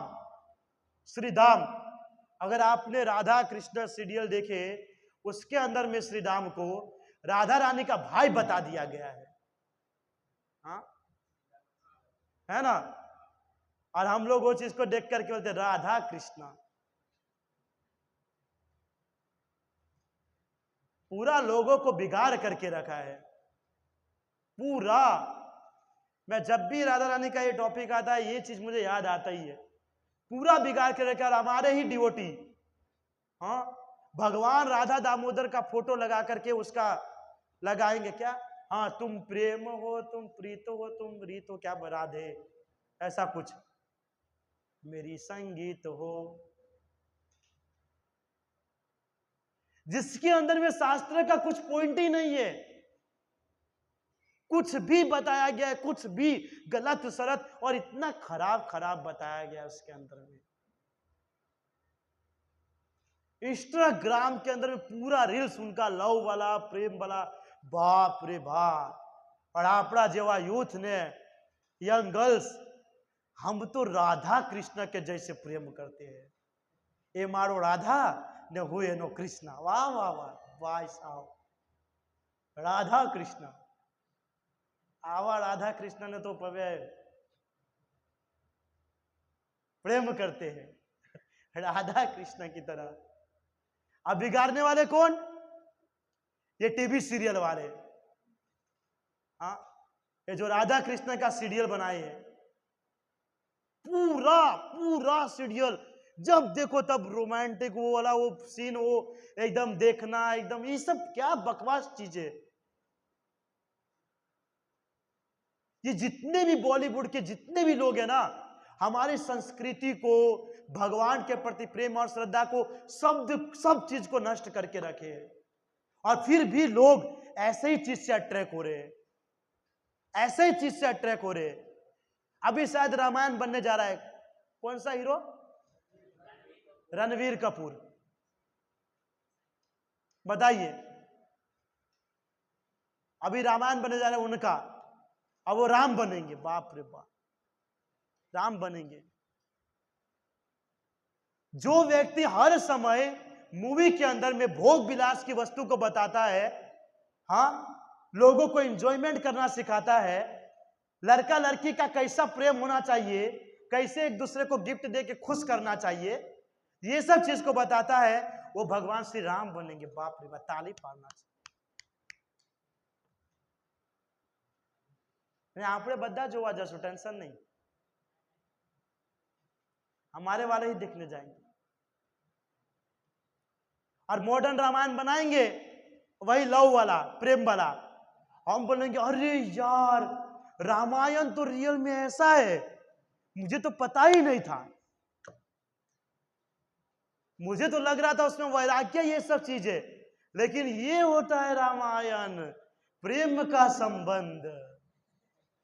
हाँ, बस ये अजीब है। राधा कृष्ण का तो प्रेम से जोड़ दिया, अब भगवान राम और सीता, यहां तक कि शिव जी का और पार्वती माता का भी सावन महीने के अंदर में ऐसा ऐसा रील्स बनाए थे। शिव जी सती माता को गोदी में लेकर के, और वो दिखा रहा है कि क्या प्रेम है, क्या भाव है, मूवी का सॉन्ग। बाप रे बाप, इतना सैड मोमेंट।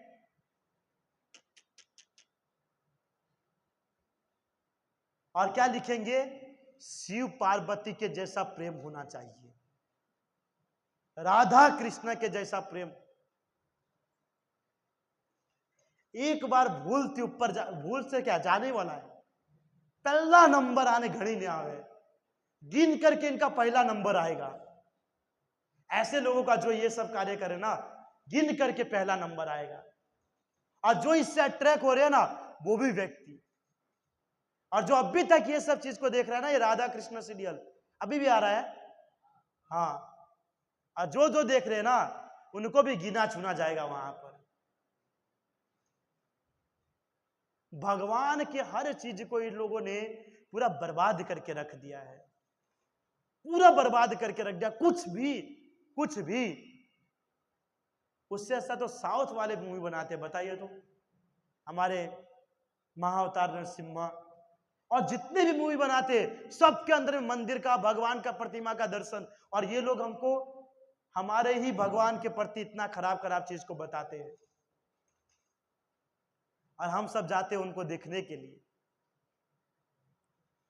और वो भगवान राम का रोल करेगा। बाप रे बाप, और कलयुग लगता है मुझे।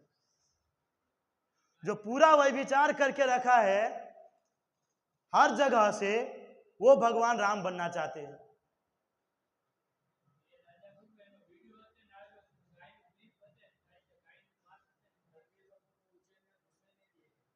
अच्छा, वो बताइए,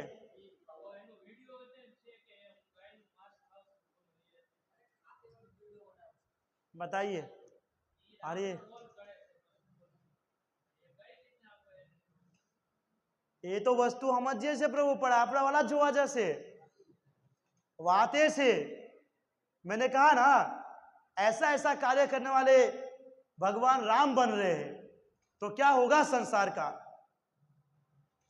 पूरे धार्मिक सिद्धांत को बर्बाद करके रखे, पूरा बर्बाद करके रखे। इसीलिए तो एक तो भक्ति साधना को समझ नहीं पा रहे कि श्रीमती राधा रानी कौन है, भगवान श्री कृष्ण कौन है। खैर, हम इस संसार के अंदर ये चीज डिस्कशन भी करेंगे, फिर भी लोग वो अपने कार्य को छोड़ेंगे नहीं, वो छोड़ेंगे नहीं, वो जाएंगे ही, हाँ जाएंगे ही। तो श्रीमती राधा रानी जी फिर से क्रोधित हो गई। अब भगवान श्री कृष्ण अपने प्रिय मित्र श्री राम और अपने सखाओं के साथ आए, और श्रीमती जब राधा रानी ने देखे तो बहुत क्रोधित हो गए उनके ऊपर में, इतना क्रोध हो गया कि इतना खराब खराब चीज उनको बोलने लगे भगवान श्री कृष्ण को, तुम ऐसे है वैसे है, स्त्री संग करते हो, तुम व्यभिचार करते हो, हाँ तुम ऐसा गाली कुछ भी बहुत कुछ बोले। अब भगवान श्री कृष्ण तो मन मन मुस्कुराए कि तुम कुछ भी बोले मैं तो वैसा हुई हूं, और जो है उसको थोड़ी कोई फर्क पड़ेगा। आप गधे के सामने जाओ, तू गधा है, ऐसा है, वो करता होगा, गधा ने सो फर्क पड़ा, वो छो मैं हूं। तो भगवान श्री कृष्ण तो मन मन मुस्कुरा रहे कि मैं तो वैसा हूं, आप बोलो कि नहीं बोलो। लेकिन जो उनके साथ जो उनके सखा थे श्री दाम बहुत क्रोधित हो गए श्रीमती राधा रानी के ऊपर में, बहुत क्रोधित कि ये जो है हमारे प्रिय भगवान के बारे में इतना खराब खराब बोल रहे हैं। और राधा रानी को बोले कि आपको पता नहीं चलता है क्या कि आप किसके बारे में क्या बोल रहे हो, क्या आपके पास बुद्धि नहीं है? अरे आप जो यहां पर प्रकट हुई हो कृष्ण के कारण प्रकट हुई हो, नहीं तो आपका भी कोई अस्तित्व नहीं रहेगा। अब जब श्री धाम ने इस तरीके से बोले तो राधा रानी तो और बाप रे बाप गुस्सा, और एकदम हाई लेवल गुस्सा, तुम मुझे सिखाओगे, तुम मुझे बताओगे क्या है, वो मेरे परमेश्वर है, मैं उसकी आराधना साधना करती हूं, मैं उसको अच्छे से जानती हूं, तुम मुझे सिखाओगे। दोनों के बीच के अंदर में फाइटिंग, दोनों के बीच फाइटिंग। जैसे जब राजा दक्ष प्रजापति का यज्ञ हुआ था, उस यज्ञ के अंदर में जब सती माता जी जल गई थी अग्नि के अंदर में, तो वहां से भगवान शिव के सब गण आए थे और यहां से दक्ष प्रजापति के सब एकदम लड़ाई झगड़ा चालू, एकदम उधर से उधर श्राप पे श्राप फेंकना चालू। को उधर से श्राप दे रहा है तो उधर से श्राप, तुम बुढ़े बन जाओगे, तुम लंगड़े बन जाओगे, कोई रूले। और भगवान शिव के तो ऐसे ऐसे भक्त थे गण भूत प्रेत, कोई किसी का दाढ़ी नोच लेते थे, किसी का दांत तोड़ देते थे, इतना भयंकर कंडीशन हो गया था वहां। तो यहां पर दोनों के बीच में इतना भयंकर युद्ध हो रहा है, कृष्णा धीरे से सनक गई, वहां से धीरे से निकल गए। उनको पता चल गया कि बहुत ओवर होने वाला, वो वहां से चले गए और यहां पर दोनों के बीच में एकदम भयंकर युद्ध। और लास्ट में जाकर के दोनों ने श्राप देना चालू किया। सबसे पहले श्राप दिया श्री राम ने कि बस बहुत हो गया है, बहुत हो गया है, तुमको यहां पर रहने का कोई अधिकार नहीं है। श्रीमती राधा रानी को कहा कि तुम मनुष्य की भांति एक काम कर रही हो, मनुष्य के भांति तुम्हारा बुद्धि है, तुमको यहां पर रहने का कोई जरूरत नहीं है, जाओ मैं तुमको श्राप देती हूं कि तुमको जो है भौतिक संसार में जाना पड़ेगा और वहां पे जाने के बाद भी तुम कृष्ण को अपने पति के रूप में स्वीकार नहीं करोगी, बल्कि तुम्हारा पति का नाम होगा अभिमन्यु और 100 वर्ष तक तुम कृष्ण से दूर रहोगे। ये श्राप दिए श्रीमती राधा रानी को। और वो अभिमन्यु कौन, उस समय श्राप देते हुए भी वर्णन किया गया है कि वो अभिमन्यु जो होगा भगवान कृष्ण का ही स्वरूप है, जो वृंदावन धाम में प्रकट होंगे।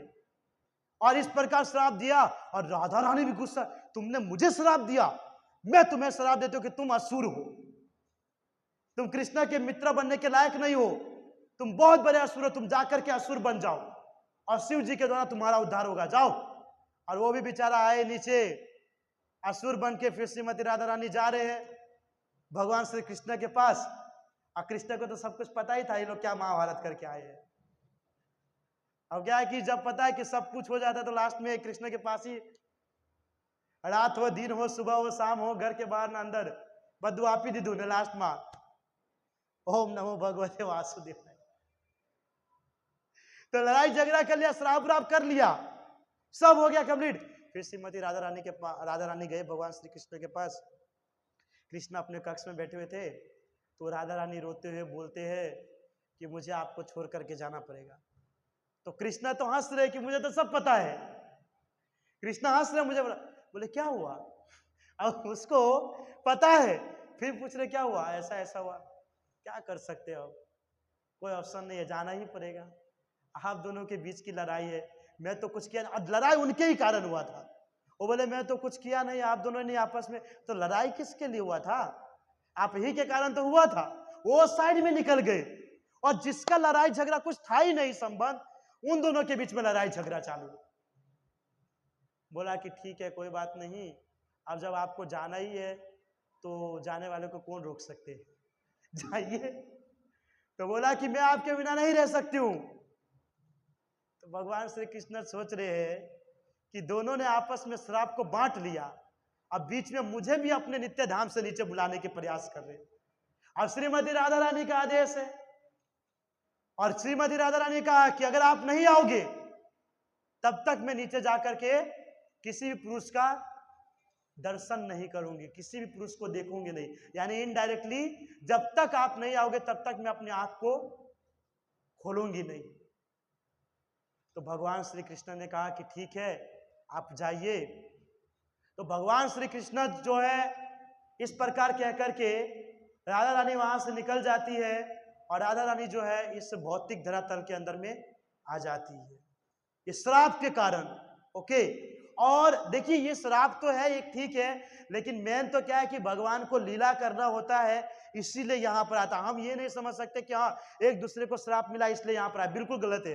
वो लीला करना इसलिए, और जब श्रीमती राधा रानी यहाँ पर आते हैं, भगवान श्री कृष्ण इस संसार के अंदर में आते हैं, तो कहा जाता है कि गोलोक वृंदावन धाम के अंदर में जितने भी स्पिरिचुअल चीज है, चाहे वो यमुना नदी है, चाहे वो गोवर्धन पर्वत है, ये सब के सब वापस इस संसार के अंदर में आते हैं भगवान के साथ में।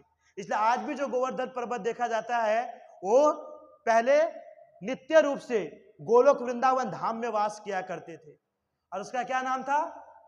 सतश्रृंग, सतश्रृंग पर्वत, जिसको यहां पर आकर के गोवर्धन पर्वत कहा जाता है। और यमुना नदी भी वहां थी, लेकिन यहां पर जब भगवान श्री कृष्ण श्रीमती राधा रानी आए तो सभी के सभी वस्तु यहां पर आए, इसलिए यहाँ के गोलोक वृंदावन धाम को भी पवित्र माना जाता है। लेकिन आपड़ा जेवा लोगो वृंदावन एटले के प्रेम मंदिर, इतने भयंकर लोग हैं ना। वृंदावन यानी प्रेम, गोलोक से सभी वस्तु को लेकर के साक्षात राधा श्याम सुंदर यहाँ पर प्रकट हुए हैं, अपनी वस्तु को लेकर के, अपने सखाओं को लेकर के, और वहां पर जाकर के प्रेम मंदिर शा माटे बस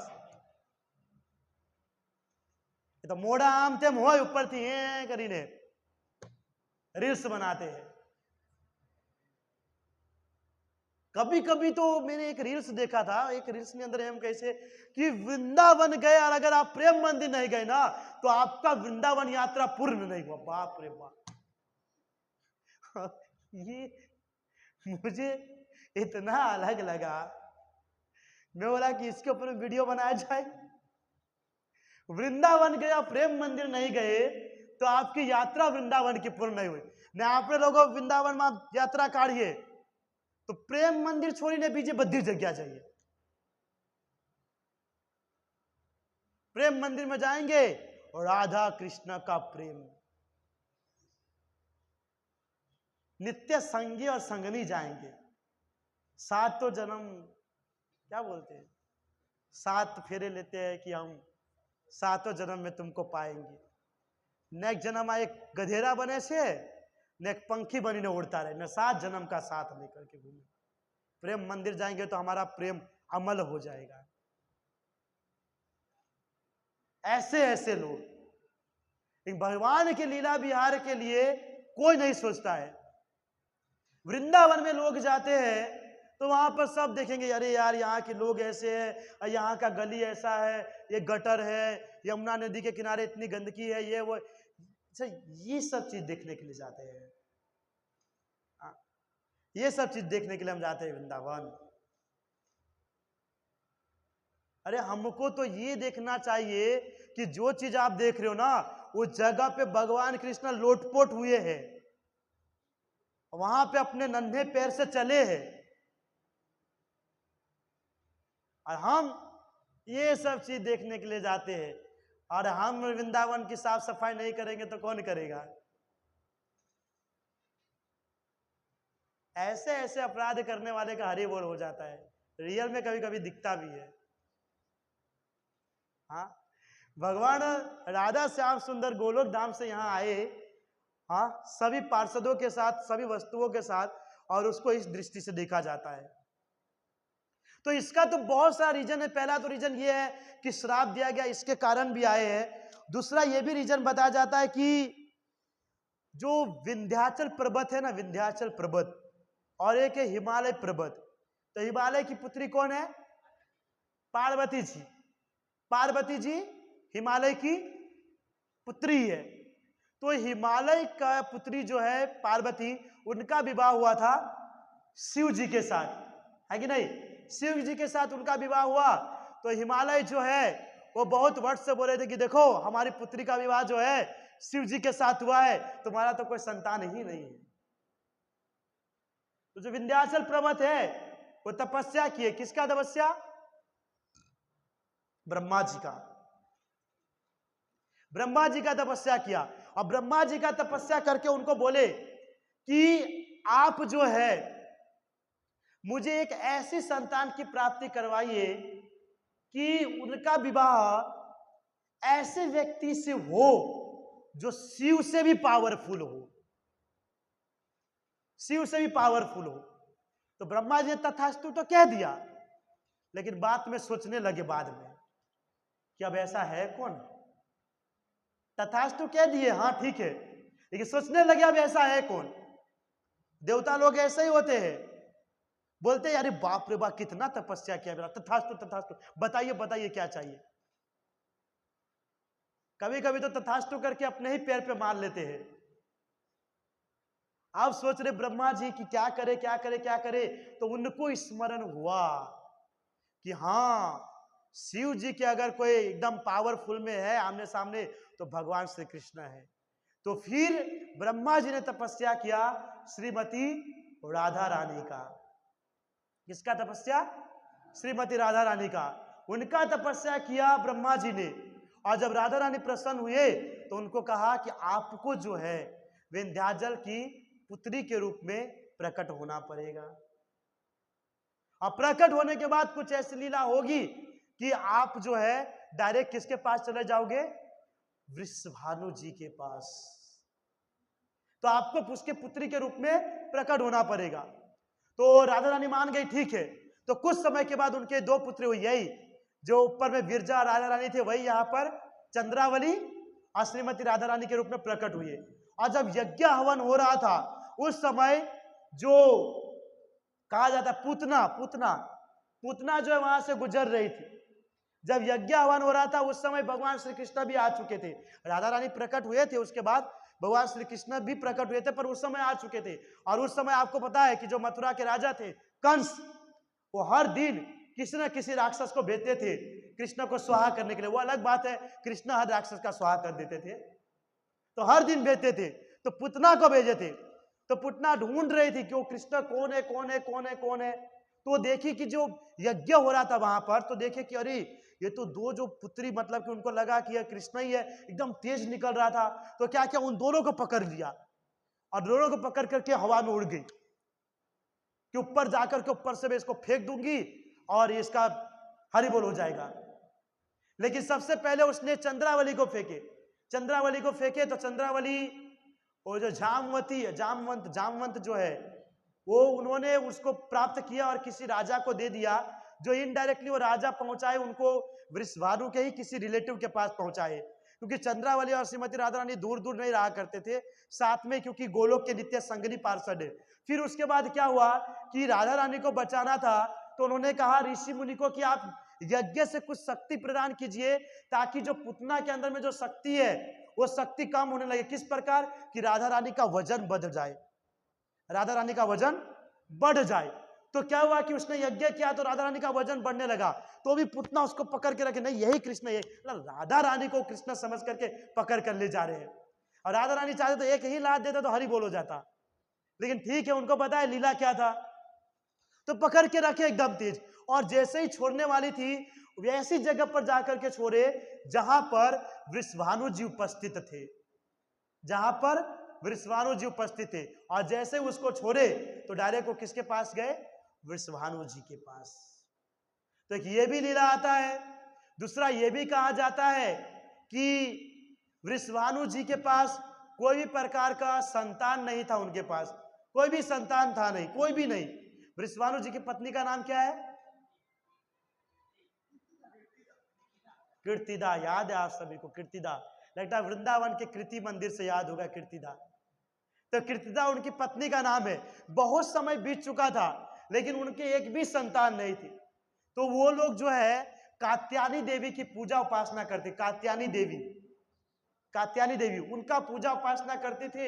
और कात्यायनी देवी का जब पूजा उपासना करते थे दोनों साथ में, तो एक दिन प्रसन्न होकर के वृषभानु जी को कहा कि एक मैं आपको आशीर्वाद देती हूं कि आपको अब भी कुछ समय के बाद एक बहुत बड़ा सुनहरा बॉक्स दिखेगा, डब्बा दिखेगा, और उसके अंदर में श्रीमती राधा रानी जो आपके पुत्री के रूप में जन्म लेगी, आप उसको एक्सेप्ट कीजिएगा।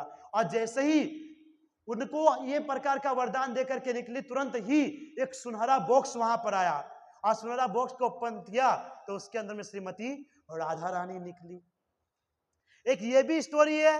फिर एक स्टोरी और बताया जाता है कि वृषभानु जी जो है सुबह सुबह नदी के अंदर में जाकर के जल चढ़ा रहे थे, और जल चढ़ाते समय उसने जब आंख खोले तो देखा कि 1000 पंखुड़ी वाले कमल का फूल उसके पास आ रहा है और एकदम तेजोमय।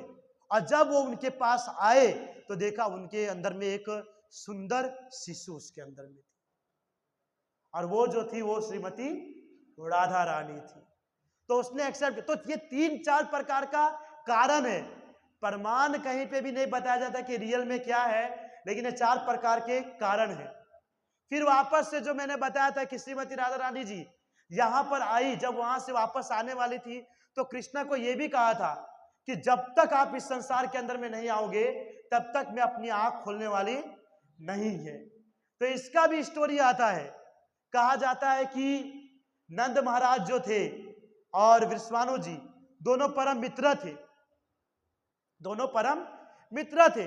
तो एक बार क्या हुआ कि नंद महाराज जी को श्रीमती राधा रानी को देखने के लिए जाना था और वृषभानु जी को भगवान श्री कृष्ण को देखने के लिए जाना था।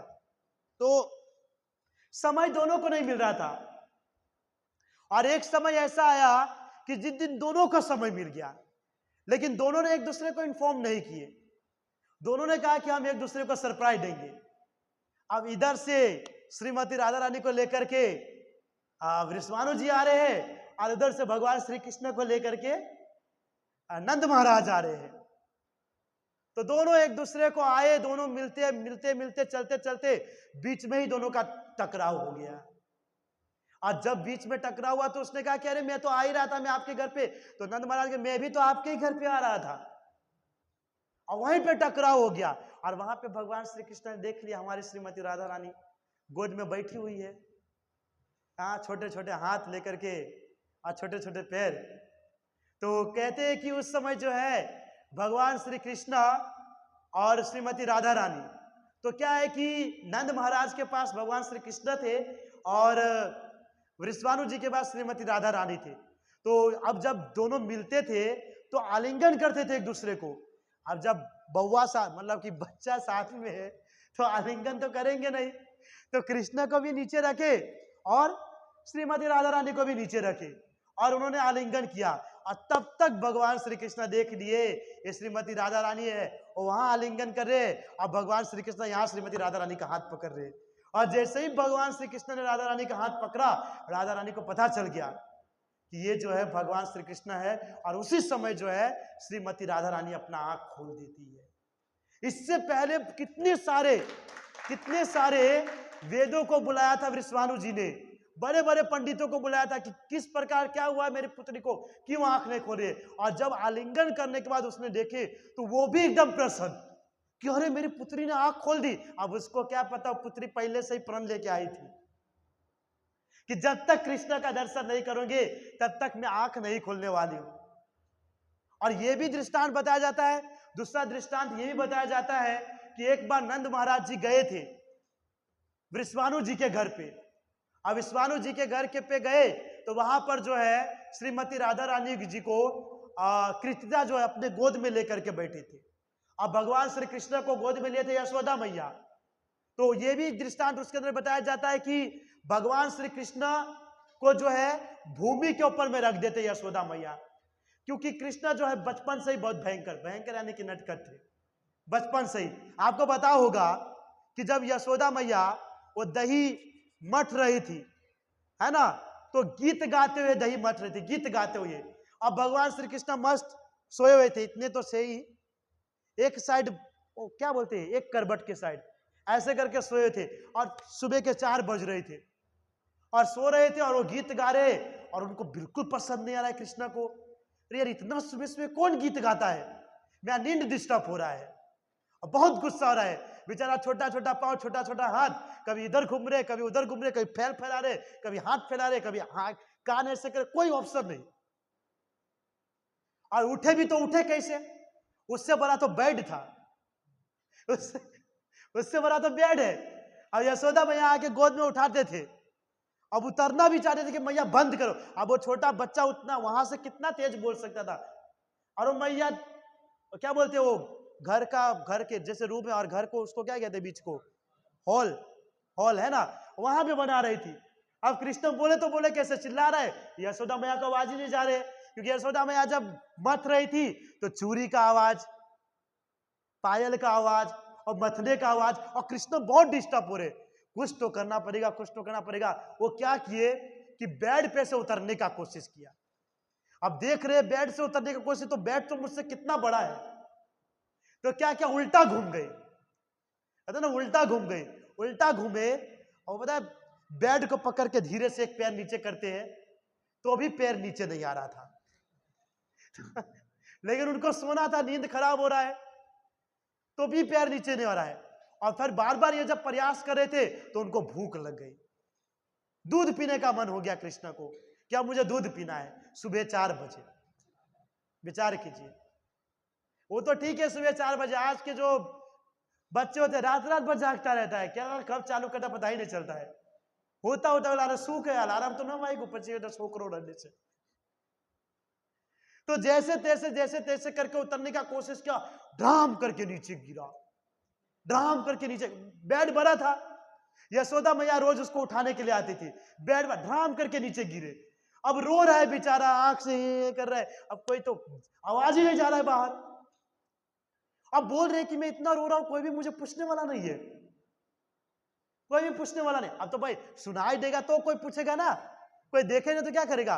तो रोते रोते रोते रोते एक आंख से ऐसे, एक तो नींद में थे, मुझे लगा 2-3 खंबे से ना टकरा के गए हो, पहले से तो बेड से नीचे गिर गए थे ड्राम करके। अब फिर रोते रोते रोते यशोदा मैया के पास जा रहे, और यशोदा मैया ने देखी तो अरे बाप रे रो रहा है कृष्णा, उसको चुप करा रहे, एक बार रोक दिए उसको मटना, एक बार चुप करा रहे थे कि चुप हो जा, लोरी सुना रहे थे, ऐसे ऐसे ऐसे करके।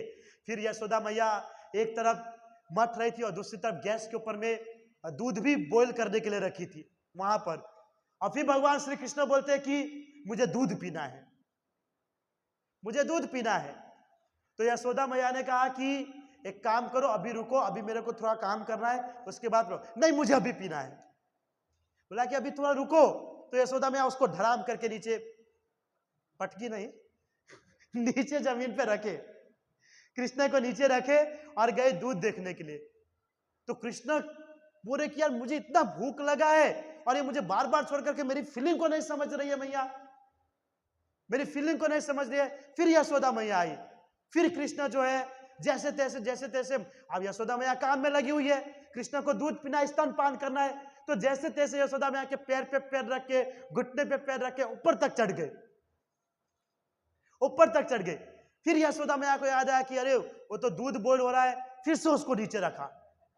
अब कृष्ण तो इतना गुस्सा, ऐसे मुंह, आपने फोटो देखे होंगे, ऐसे मुंह बना के रखे, बोलता है मेरे ही घर के अंदर में मेरी कोई इज्जत ही नहीं है। बोलते हैं मेरे घर के अंदर मेरी कोई इज्जत ही नहीं है, कब से मुझे भूख लगा हुआ है, कब से इनको बोल रहा हूं कि मुझे दूध पिला, बोला कोई प्रकार का इज्जत नहीं। अब माता को बोलते हैं मेरा कोई इज्जत नहीं है, मैं तुम्हारे घर में नहीं रहूंगा, नहीं रहूंगा। और वो बोलते बोलते जा रहा है, और घूम घूम के पीछे भी देख रहे कि यशोदा मैया आ रहे कि नहीं।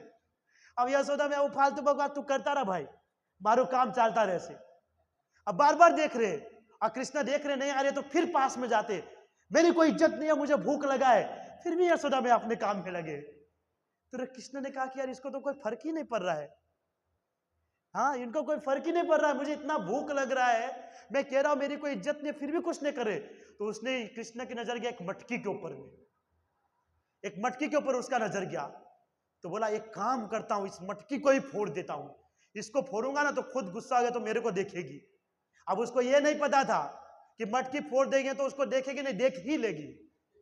हाँ, अब जा करके, क्योंकि यशोदा मैया पहले से बहुत परेशान थी, मथना था, वो दूध बॉयल हो रहा था, सब काम, और ऊपर से बार बार बार बार जा करके मटकी फोड़ दी। और जैसे ही मटकी फूटा ना, यशोदा मैया ने देखा, लकड़ी लेकर के खींच करके उसको, अब वो बुआ का इतना छोटा छोटा पैर, कितना दौड़ेगा, कहां छड़ी लेकर के भागे उसके पीछे। दूध पीना था ना, आओ दूध पिलाती। तो ये आगे का बहुत सारा लीला है, पर वहां नहीं जाएंगे। तो ये क्या, ये कृष्णा का मतलब पहले से यशोदा मैया क्या इस तरीके से, तो कृष्णा पहले से बहुत नटखट है पहले से, तो यशोदा मैया भी उसको भाई तो अपना काम करता रहे, तो वहां पर जाकर के उतार दिए और एक दूसरे से मिल रहे थे। लेकिन कृष्णा जोर जोर से रोने लगे। कहा जाता है कि उस समय रोना भी जानबूझ के रोना था उसका, ताकि कृष्णा जो है उसको अपने गोद में उठा ले, क्योंकि राधा रानी उनके गोद में थे ना। अब कृष्णा बोल तो नहीं सकते कि मुझे भी अपने गोद में ले लीजिए,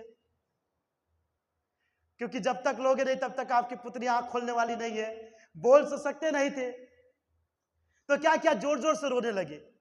तो फिर कृतदा ने, अब यशोदा मैया को दया नहीं आया, उसको पता है ये जानबूझ के नाटक कर रहा है, उसको दया नहीं आया। फिर कृतदा ने उसको अपने गोद में उठा लिए, और जैसे ही गोद में उठाए तो वहां पर भी कहा जाता है कि जैसे ही भगवान श्री कृष्ण ने राधा रानी के हाथ जो उनके आंखों के ऊपर में रखते, आंख के ऊपर में जैसा हाथ रखे, राधा रानी ने आंख ओपन कर दिए।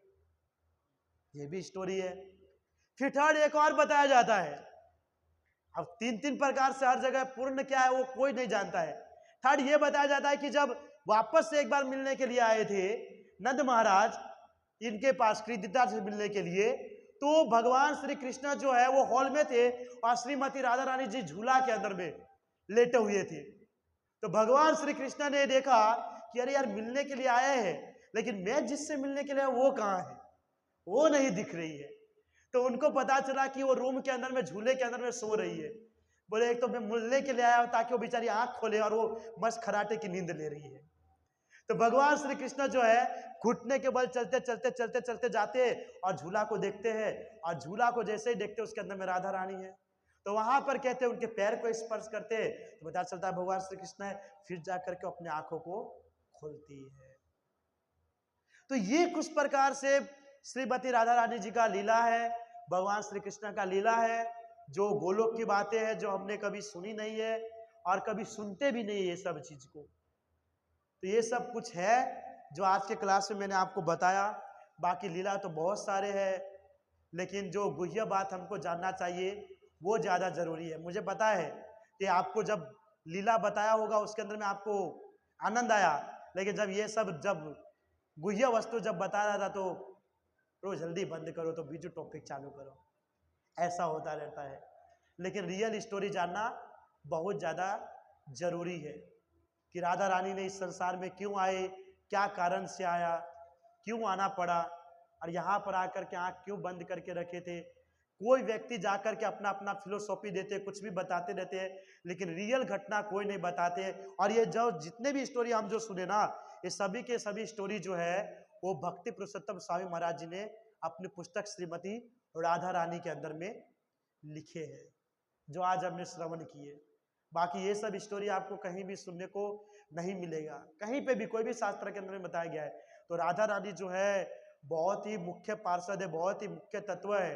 हाँ, उनका अगले संडे को जन्म दिवस है श्रीमती राधा रानी का, और कहा जाता है कि एकमात्र राधा रानी ऐसे है कि बताया जाता है कि उनका जो जन्म है ब्रह्म मुहूर्त में हुआ था, सुबह 4 बजे ही बताया जाता है।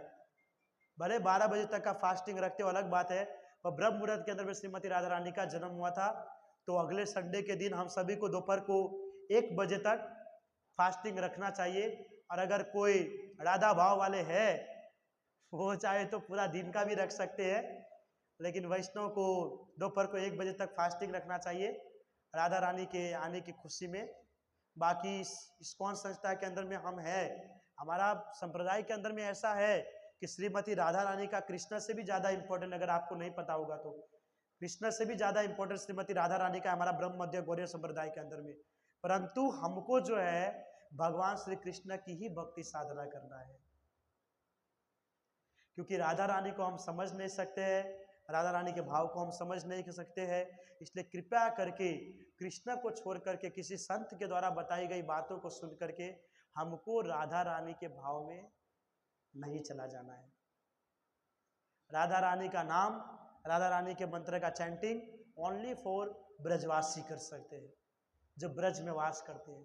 हाँ, और वो भी जो जन्म हुआ है जिसका, ये नहीं कि हम भी चले गए ब्रज में वास के लिए हम भी ब्रजवासी हो गए, नहीं।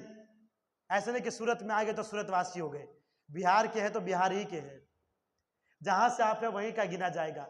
तो ब्रजवासी ओनली फॉर श्रीमती राधा रानी का नाम ले सकते हैं, हम सभी नहीं। इसलिए कृपया करके कहीं पर किसी संतों के पास जाकर के मुंह पे मास्क लगा करके राधा नाम लेना या राधा रानी का कथा सुनना ये जरूरी नहीं है। जिस संप्रदाय में है कृपया करके उस संप्रदाय का भजन भक्ति साधना कीजिए।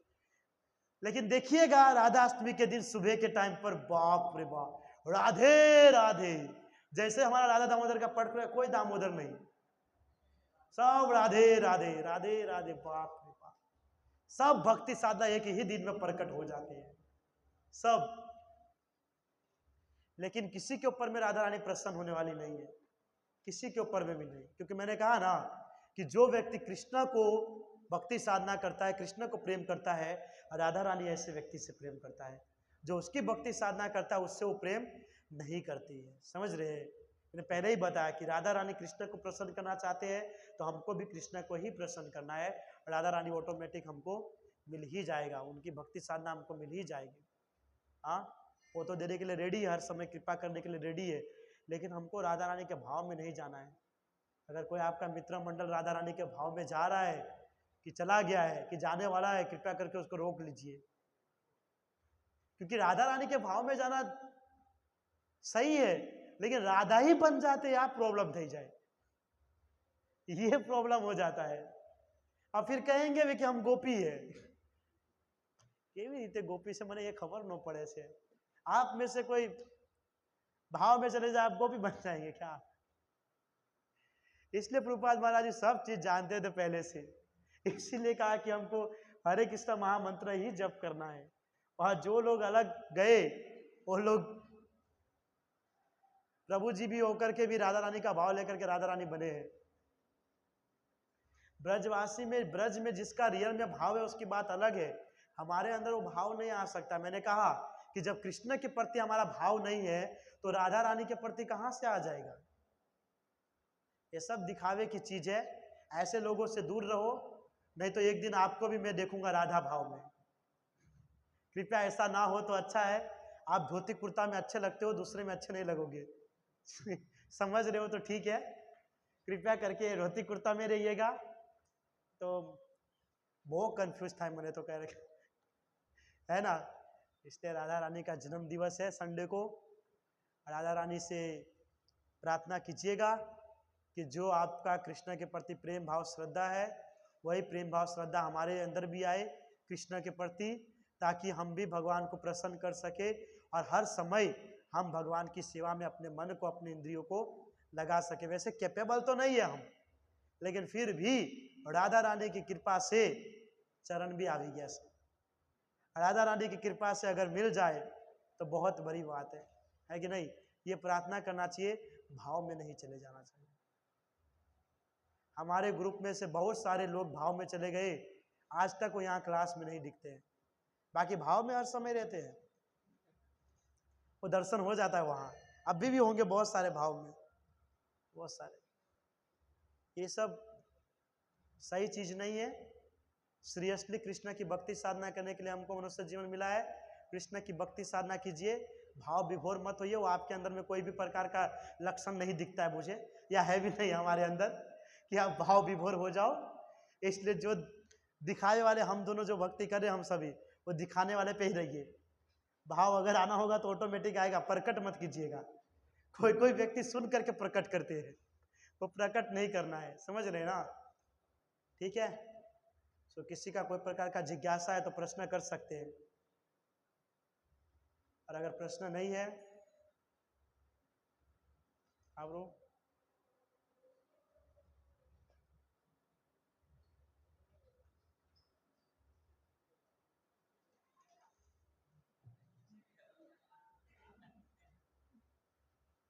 हाँ ब्रो। Yes bro. मेरा प्रश्न ये था, आपने जैसे स्टार्टिंग में बताया कि राधा रानी से कृष्ण को स्ट्रेंथ मिलता है, पावर मिलता है ना? तो जो राधा रानी लेफ्ट हैंड से प्रकट हुई और राइट हैंड से बलराम जी प्रकट हुए, ये प्रकट करने का पावर कृष्ण के पास कहाँ से है? कृष्ण का भाव कहाँ से आया? प्रकट करने का पावर कहाँ से है? पावर? पावर ही जब स्ट्रेंथ ही राधा रानी से आ रहा है, तो ये प्रकट करने का पावर कहाँ से है? प्रश्न तो बहुत बढ़िया है, बहुत अच्छी बात है कि अगर राधा रानी से ही अगर शक्ति आ रही है तो फिर कृष्ण के अंदर में शक्ति क्यों आया? तो मैं आपको बता दूं प्रभु कि शास्त्र के अंदर में राधा रानी को शक्ति और भगवान कृष्ण को शक्तिमान बताया जाता है, लेकिन अगर हम डायरेक्टली देखा जाए तो कृष्ण जो है संपूर्ण है, कृष्ण संपूर्ण है। और भगवान जो है अपने भक्तों के लिए अपने आप को जो है ना नीचे से नीचे भी गिरा लेते हैं। अगर आपको पता होगा तो अपने भक्तों के लिए वो नीचे से नीचे भी गिरा लेते हैं। तो जानबूझ कर कि राधा रानी का वर्चस्व बढ़े, राधा रानी का हर चीज आगे हो, इसीलिए भगवान श्री कृष्ण ने ये लीला किए कि राधा रानी के बिना मैं कुछ नहीं कर सकता हूँ।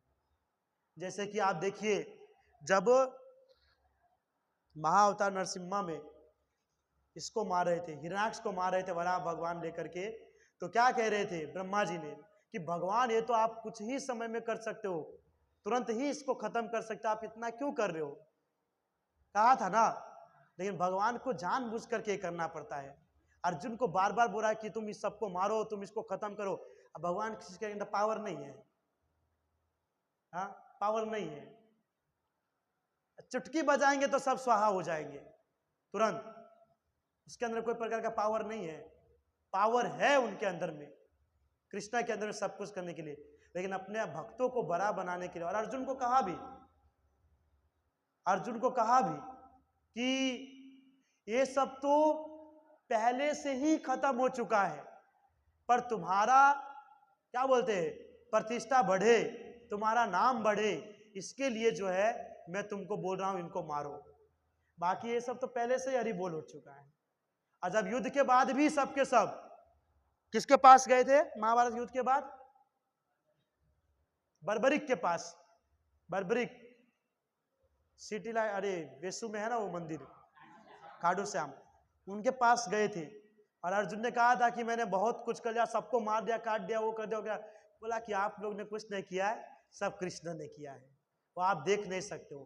तो भगवान श्री कृष्ण संपूर्ण रूप से पूर्ण है, इसीलिए तो ओम पूर्णमदः पूर्णमिदं पूर्णात् पूर्णोच्यते पूर्णस्य पूर्णमादाय पूर्णमेवाय शिष्यते। संपूर्ण रूप से पूर्ण है, लेकिन अपने भक्तों के लिए वो अपने आप को भी नीचे गिरा लेते हैं, है ना। बाकी भगवान श्री कृष्ण संपूर्ण है, बराबर ना। हीरा प्रभु का प्रश्न है।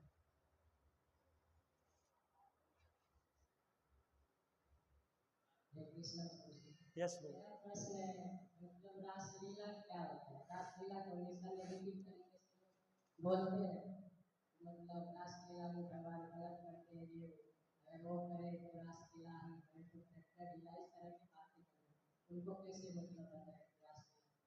देखिए गुरु जी, आपकी बात बिल्कुल सही है, परंतु जो संसार का व्यक्ति जो चीज को समझ ही नहीं सकता, उसको बताना भी कोई मतलब नहीं है। अब इन लोगों को रासलीला का अर्थ किसी को पता ही नहीं है, किसी ने कभी भागवतम को पढ़ा ही नहीं है, किसी ने ग्रंथ को कभी छुआ ही नहीं है, तो उसको क्या पता चलेगा? जिस लंगूर ने अंगूर को खाया ही नहीं, वो लंगूर को क्या पता अंगूर का स्वाद? सही बात है ना। जिसने कभी राधा रानी के बारे में कुछ जाना ही नहीं है, कुछ समझा ही नहीं है, उसको रासलीला का क्या मतलब पता रहेगा? हाँ, आप अगर ऑनलाइन क्लास के अंदर में है तो ऑनलाइन क्लास के अंदर में अभी वो 3 प्रकार का प्रमाण गया है: अनुमान प्रमाण, प्रत्यक्ष प्रमाण और शब्द प्रमाण। व्यक्ति जो इस संसार के अंदर में ज्यादातर जो है ना, वो अनुमान प्रमाण वाले हैं। वो क्या सोचते हैं कि अरे हाँ ऐसा हुआ होगा, ऐसा हुआ होगा, बस।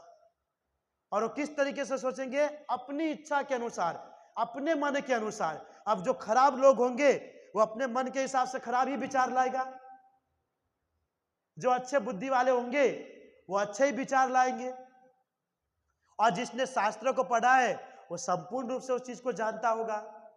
रियल में देखा जाए तो रासलीला का अर्थ जो व्यक्ति ये खराब दृष्टि से देखता है ना, वो बिल्कुल ही गलत और बिल्कुल ही मूर्ख व्यक्ति है,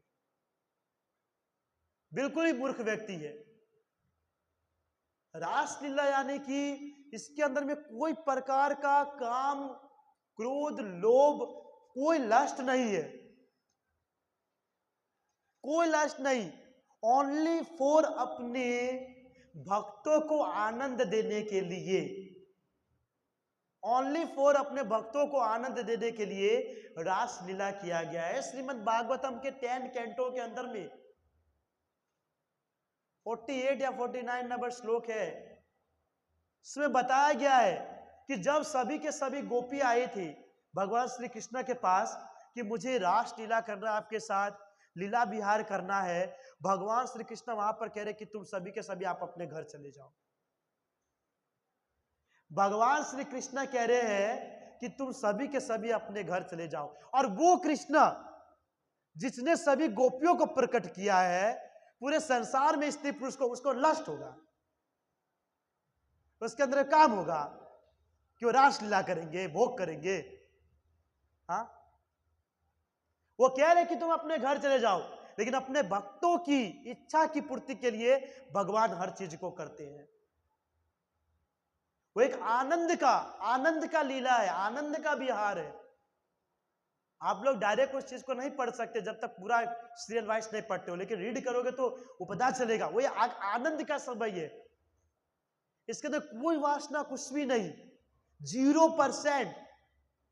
सिर्फ भक्तों को आनंद देने के लिए भगवान लीला करते हैं, और भक्त जो है भगवान को आनंद करने के लिए लीला करते हैं। क्या आपका मन नहीं होता है भगवान के साथ नृत्य करने का? बताइए, नहीं होता है? हाँ, तो क्या बोलेगा? अरे लस्टी मानस, रास लीला करवा गया भगवान साथ है। ये सब मृदंग, उनको ऐसा करना चाहिए ना कि एकदम सीधा हो जाए। अर्थ ही नहीं पता है, अर्थ ही नहीं पता, और जिसको अर्थ ही नहीं पता वो अर्थ का अनर्थ ही करता है। हाँ, मैंने कहा ना कि जिस लंगूर ने अंगूर खाया ही नहीं है, अंगूर देखा ही नहीं है, वो क्या अंगूर के बारे में बताएगा? लेकिन पोतानु तो वाह वाह करू से तो बोल देगा हाँ ऐसा है वैसा है वैसा। लेकिन कोई समझदार होगा तो भाई रवा दे, फेंकवारू जोत न थी। समझ रही हीरा प्रभु? तो संसार का लोगों का ये कंडीशन है, वो कभी रासलीला के बारे में समझते नहीं है, जानते नहीं है, कुछ पता नहीं है, और उनको ये लगता है कि भोग विलास किए, काम वासना किए, यही रासलीला है। तो ऐसे लोग को समझाना भी मूर्खता ही होगा। हमारे 10 अपराध में से 9वां अपराध है अश्रद्धालु व्यक्ति को हरि नाम की महिमा का उपदेश देना भी एक अपराध है। तो ऐसे लोगों को कभी बताना ही नहीं चाहिए, है ना? क्योंकि अगर आप सबको भक्त बना दोगे तो पची यमराज जी का लोग खाली हो जाएगा ना। थोड़ा वहां भी ट्रांसफर होने दीजिए, वहां पे यमराज जी बता देंगे उनको रासलीला। बहुत बड़ा मैदान है वहां, अलग अलग अलग अलग। एक ही रासलीला नहीं करेगा, सब में रासलीला करेगा। ऐसा रासलीला करेगा, बहुत चिल्लाएगा भी, आनंद आएगा ना, तो पता चल जाएगा रियल रासलीला। ठीक है, ओके। तो किस अमनपुर को माइक दीजिए ब्रो। अमनपुर ने क्वेश्चन किया है। Yes bro.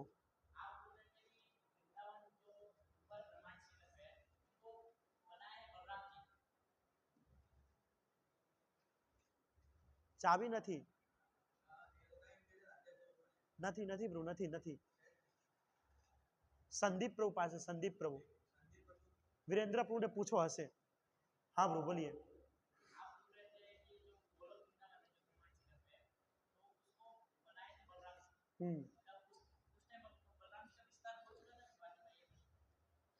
ये भी बात सही है कि उस समय बलराम जी का विस्तार हो चुका था कि नहीं हो चुका था।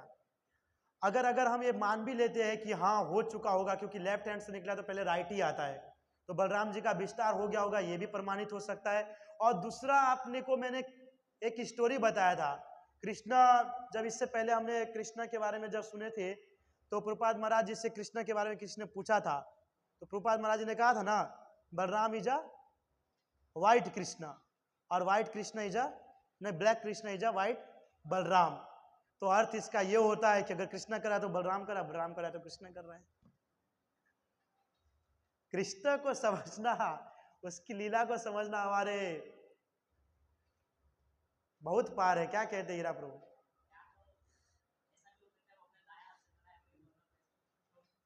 सही बात है। हम कुछ भी सोच सकते हैं, आप सब समझ सकते हैं, हम भगवान के जीव है ना। भगवान इंटेलिजेंट है तो हम थोड़ी मूर्ख होंगे, हम भी उनके ही अंश है। इसीलिए कहा जाता है भगवान टेढ़े भक्त भी टेढ़े बनते हैं कभी कभी। बढ़िया है, लेकिन ये रियलिटी हो सकता है कि सब चीज का समावेश तो उसके अंदर में ही है। सो भगवान करे या कुछ करे, उससे अंदर कोई इफेक्ट नहीं है, दोनों के अंदर कोई फर्क नहीं है। ठीक है, तो फिर यहाँ पर क्लास हम खत्म करेंगे। समय तो वैसे हो ही चुका है आप लोग का प्रसादम का, 7:10 हो ही चुका है कि नहीं? बहुत लंबा क्लास चल गया, कृष्ण से भी ज्यादा श्रीमती राधा रानी का तत्व के बारे में। पर श्रीमती राधा रानी के बारे में कोई जानने के इच्छुक भी नहीं रहते। बढ़िया है, वैसे भी आपको जानने की जरूरत नहीं है, तो भाव में चले जाओगे। कृष्ण के बारे में जान रहे हो वही बहुत है। जैसे कृष्ण के बारे में कोई इतना नहीं जानते पूर्ण रूप से। अच्छा, कौन कौन रेगुलर भगवत गीता रीडिंग करते हैं? रेगुलर भगवत गीता हाथ ऊपर कीजिए प्रभु। हेरा प्रभु, भगवान प्रभु, अल्पेश प्रभु, प्रभु जी, ये प्रभु जी। अच्छा, बस 4 जन, और सब दही मटते रहते हैं। हाँ हाँ, स्विमिंग पूल, हाँ, छोटका वाला पुस्तक पढ़ते हैं, बढ़िया बात है। भगवत कीड़ा पढ़िए। देखिए प्रभु, मैं है ना, मैं सच्ची कहूँ ना कि अगर कृष्ण के लिए हमारे अंदर प्रेम अगर बढ़ाना है हमको, या कृष्ण को अगर हमको प्राप्त करना है,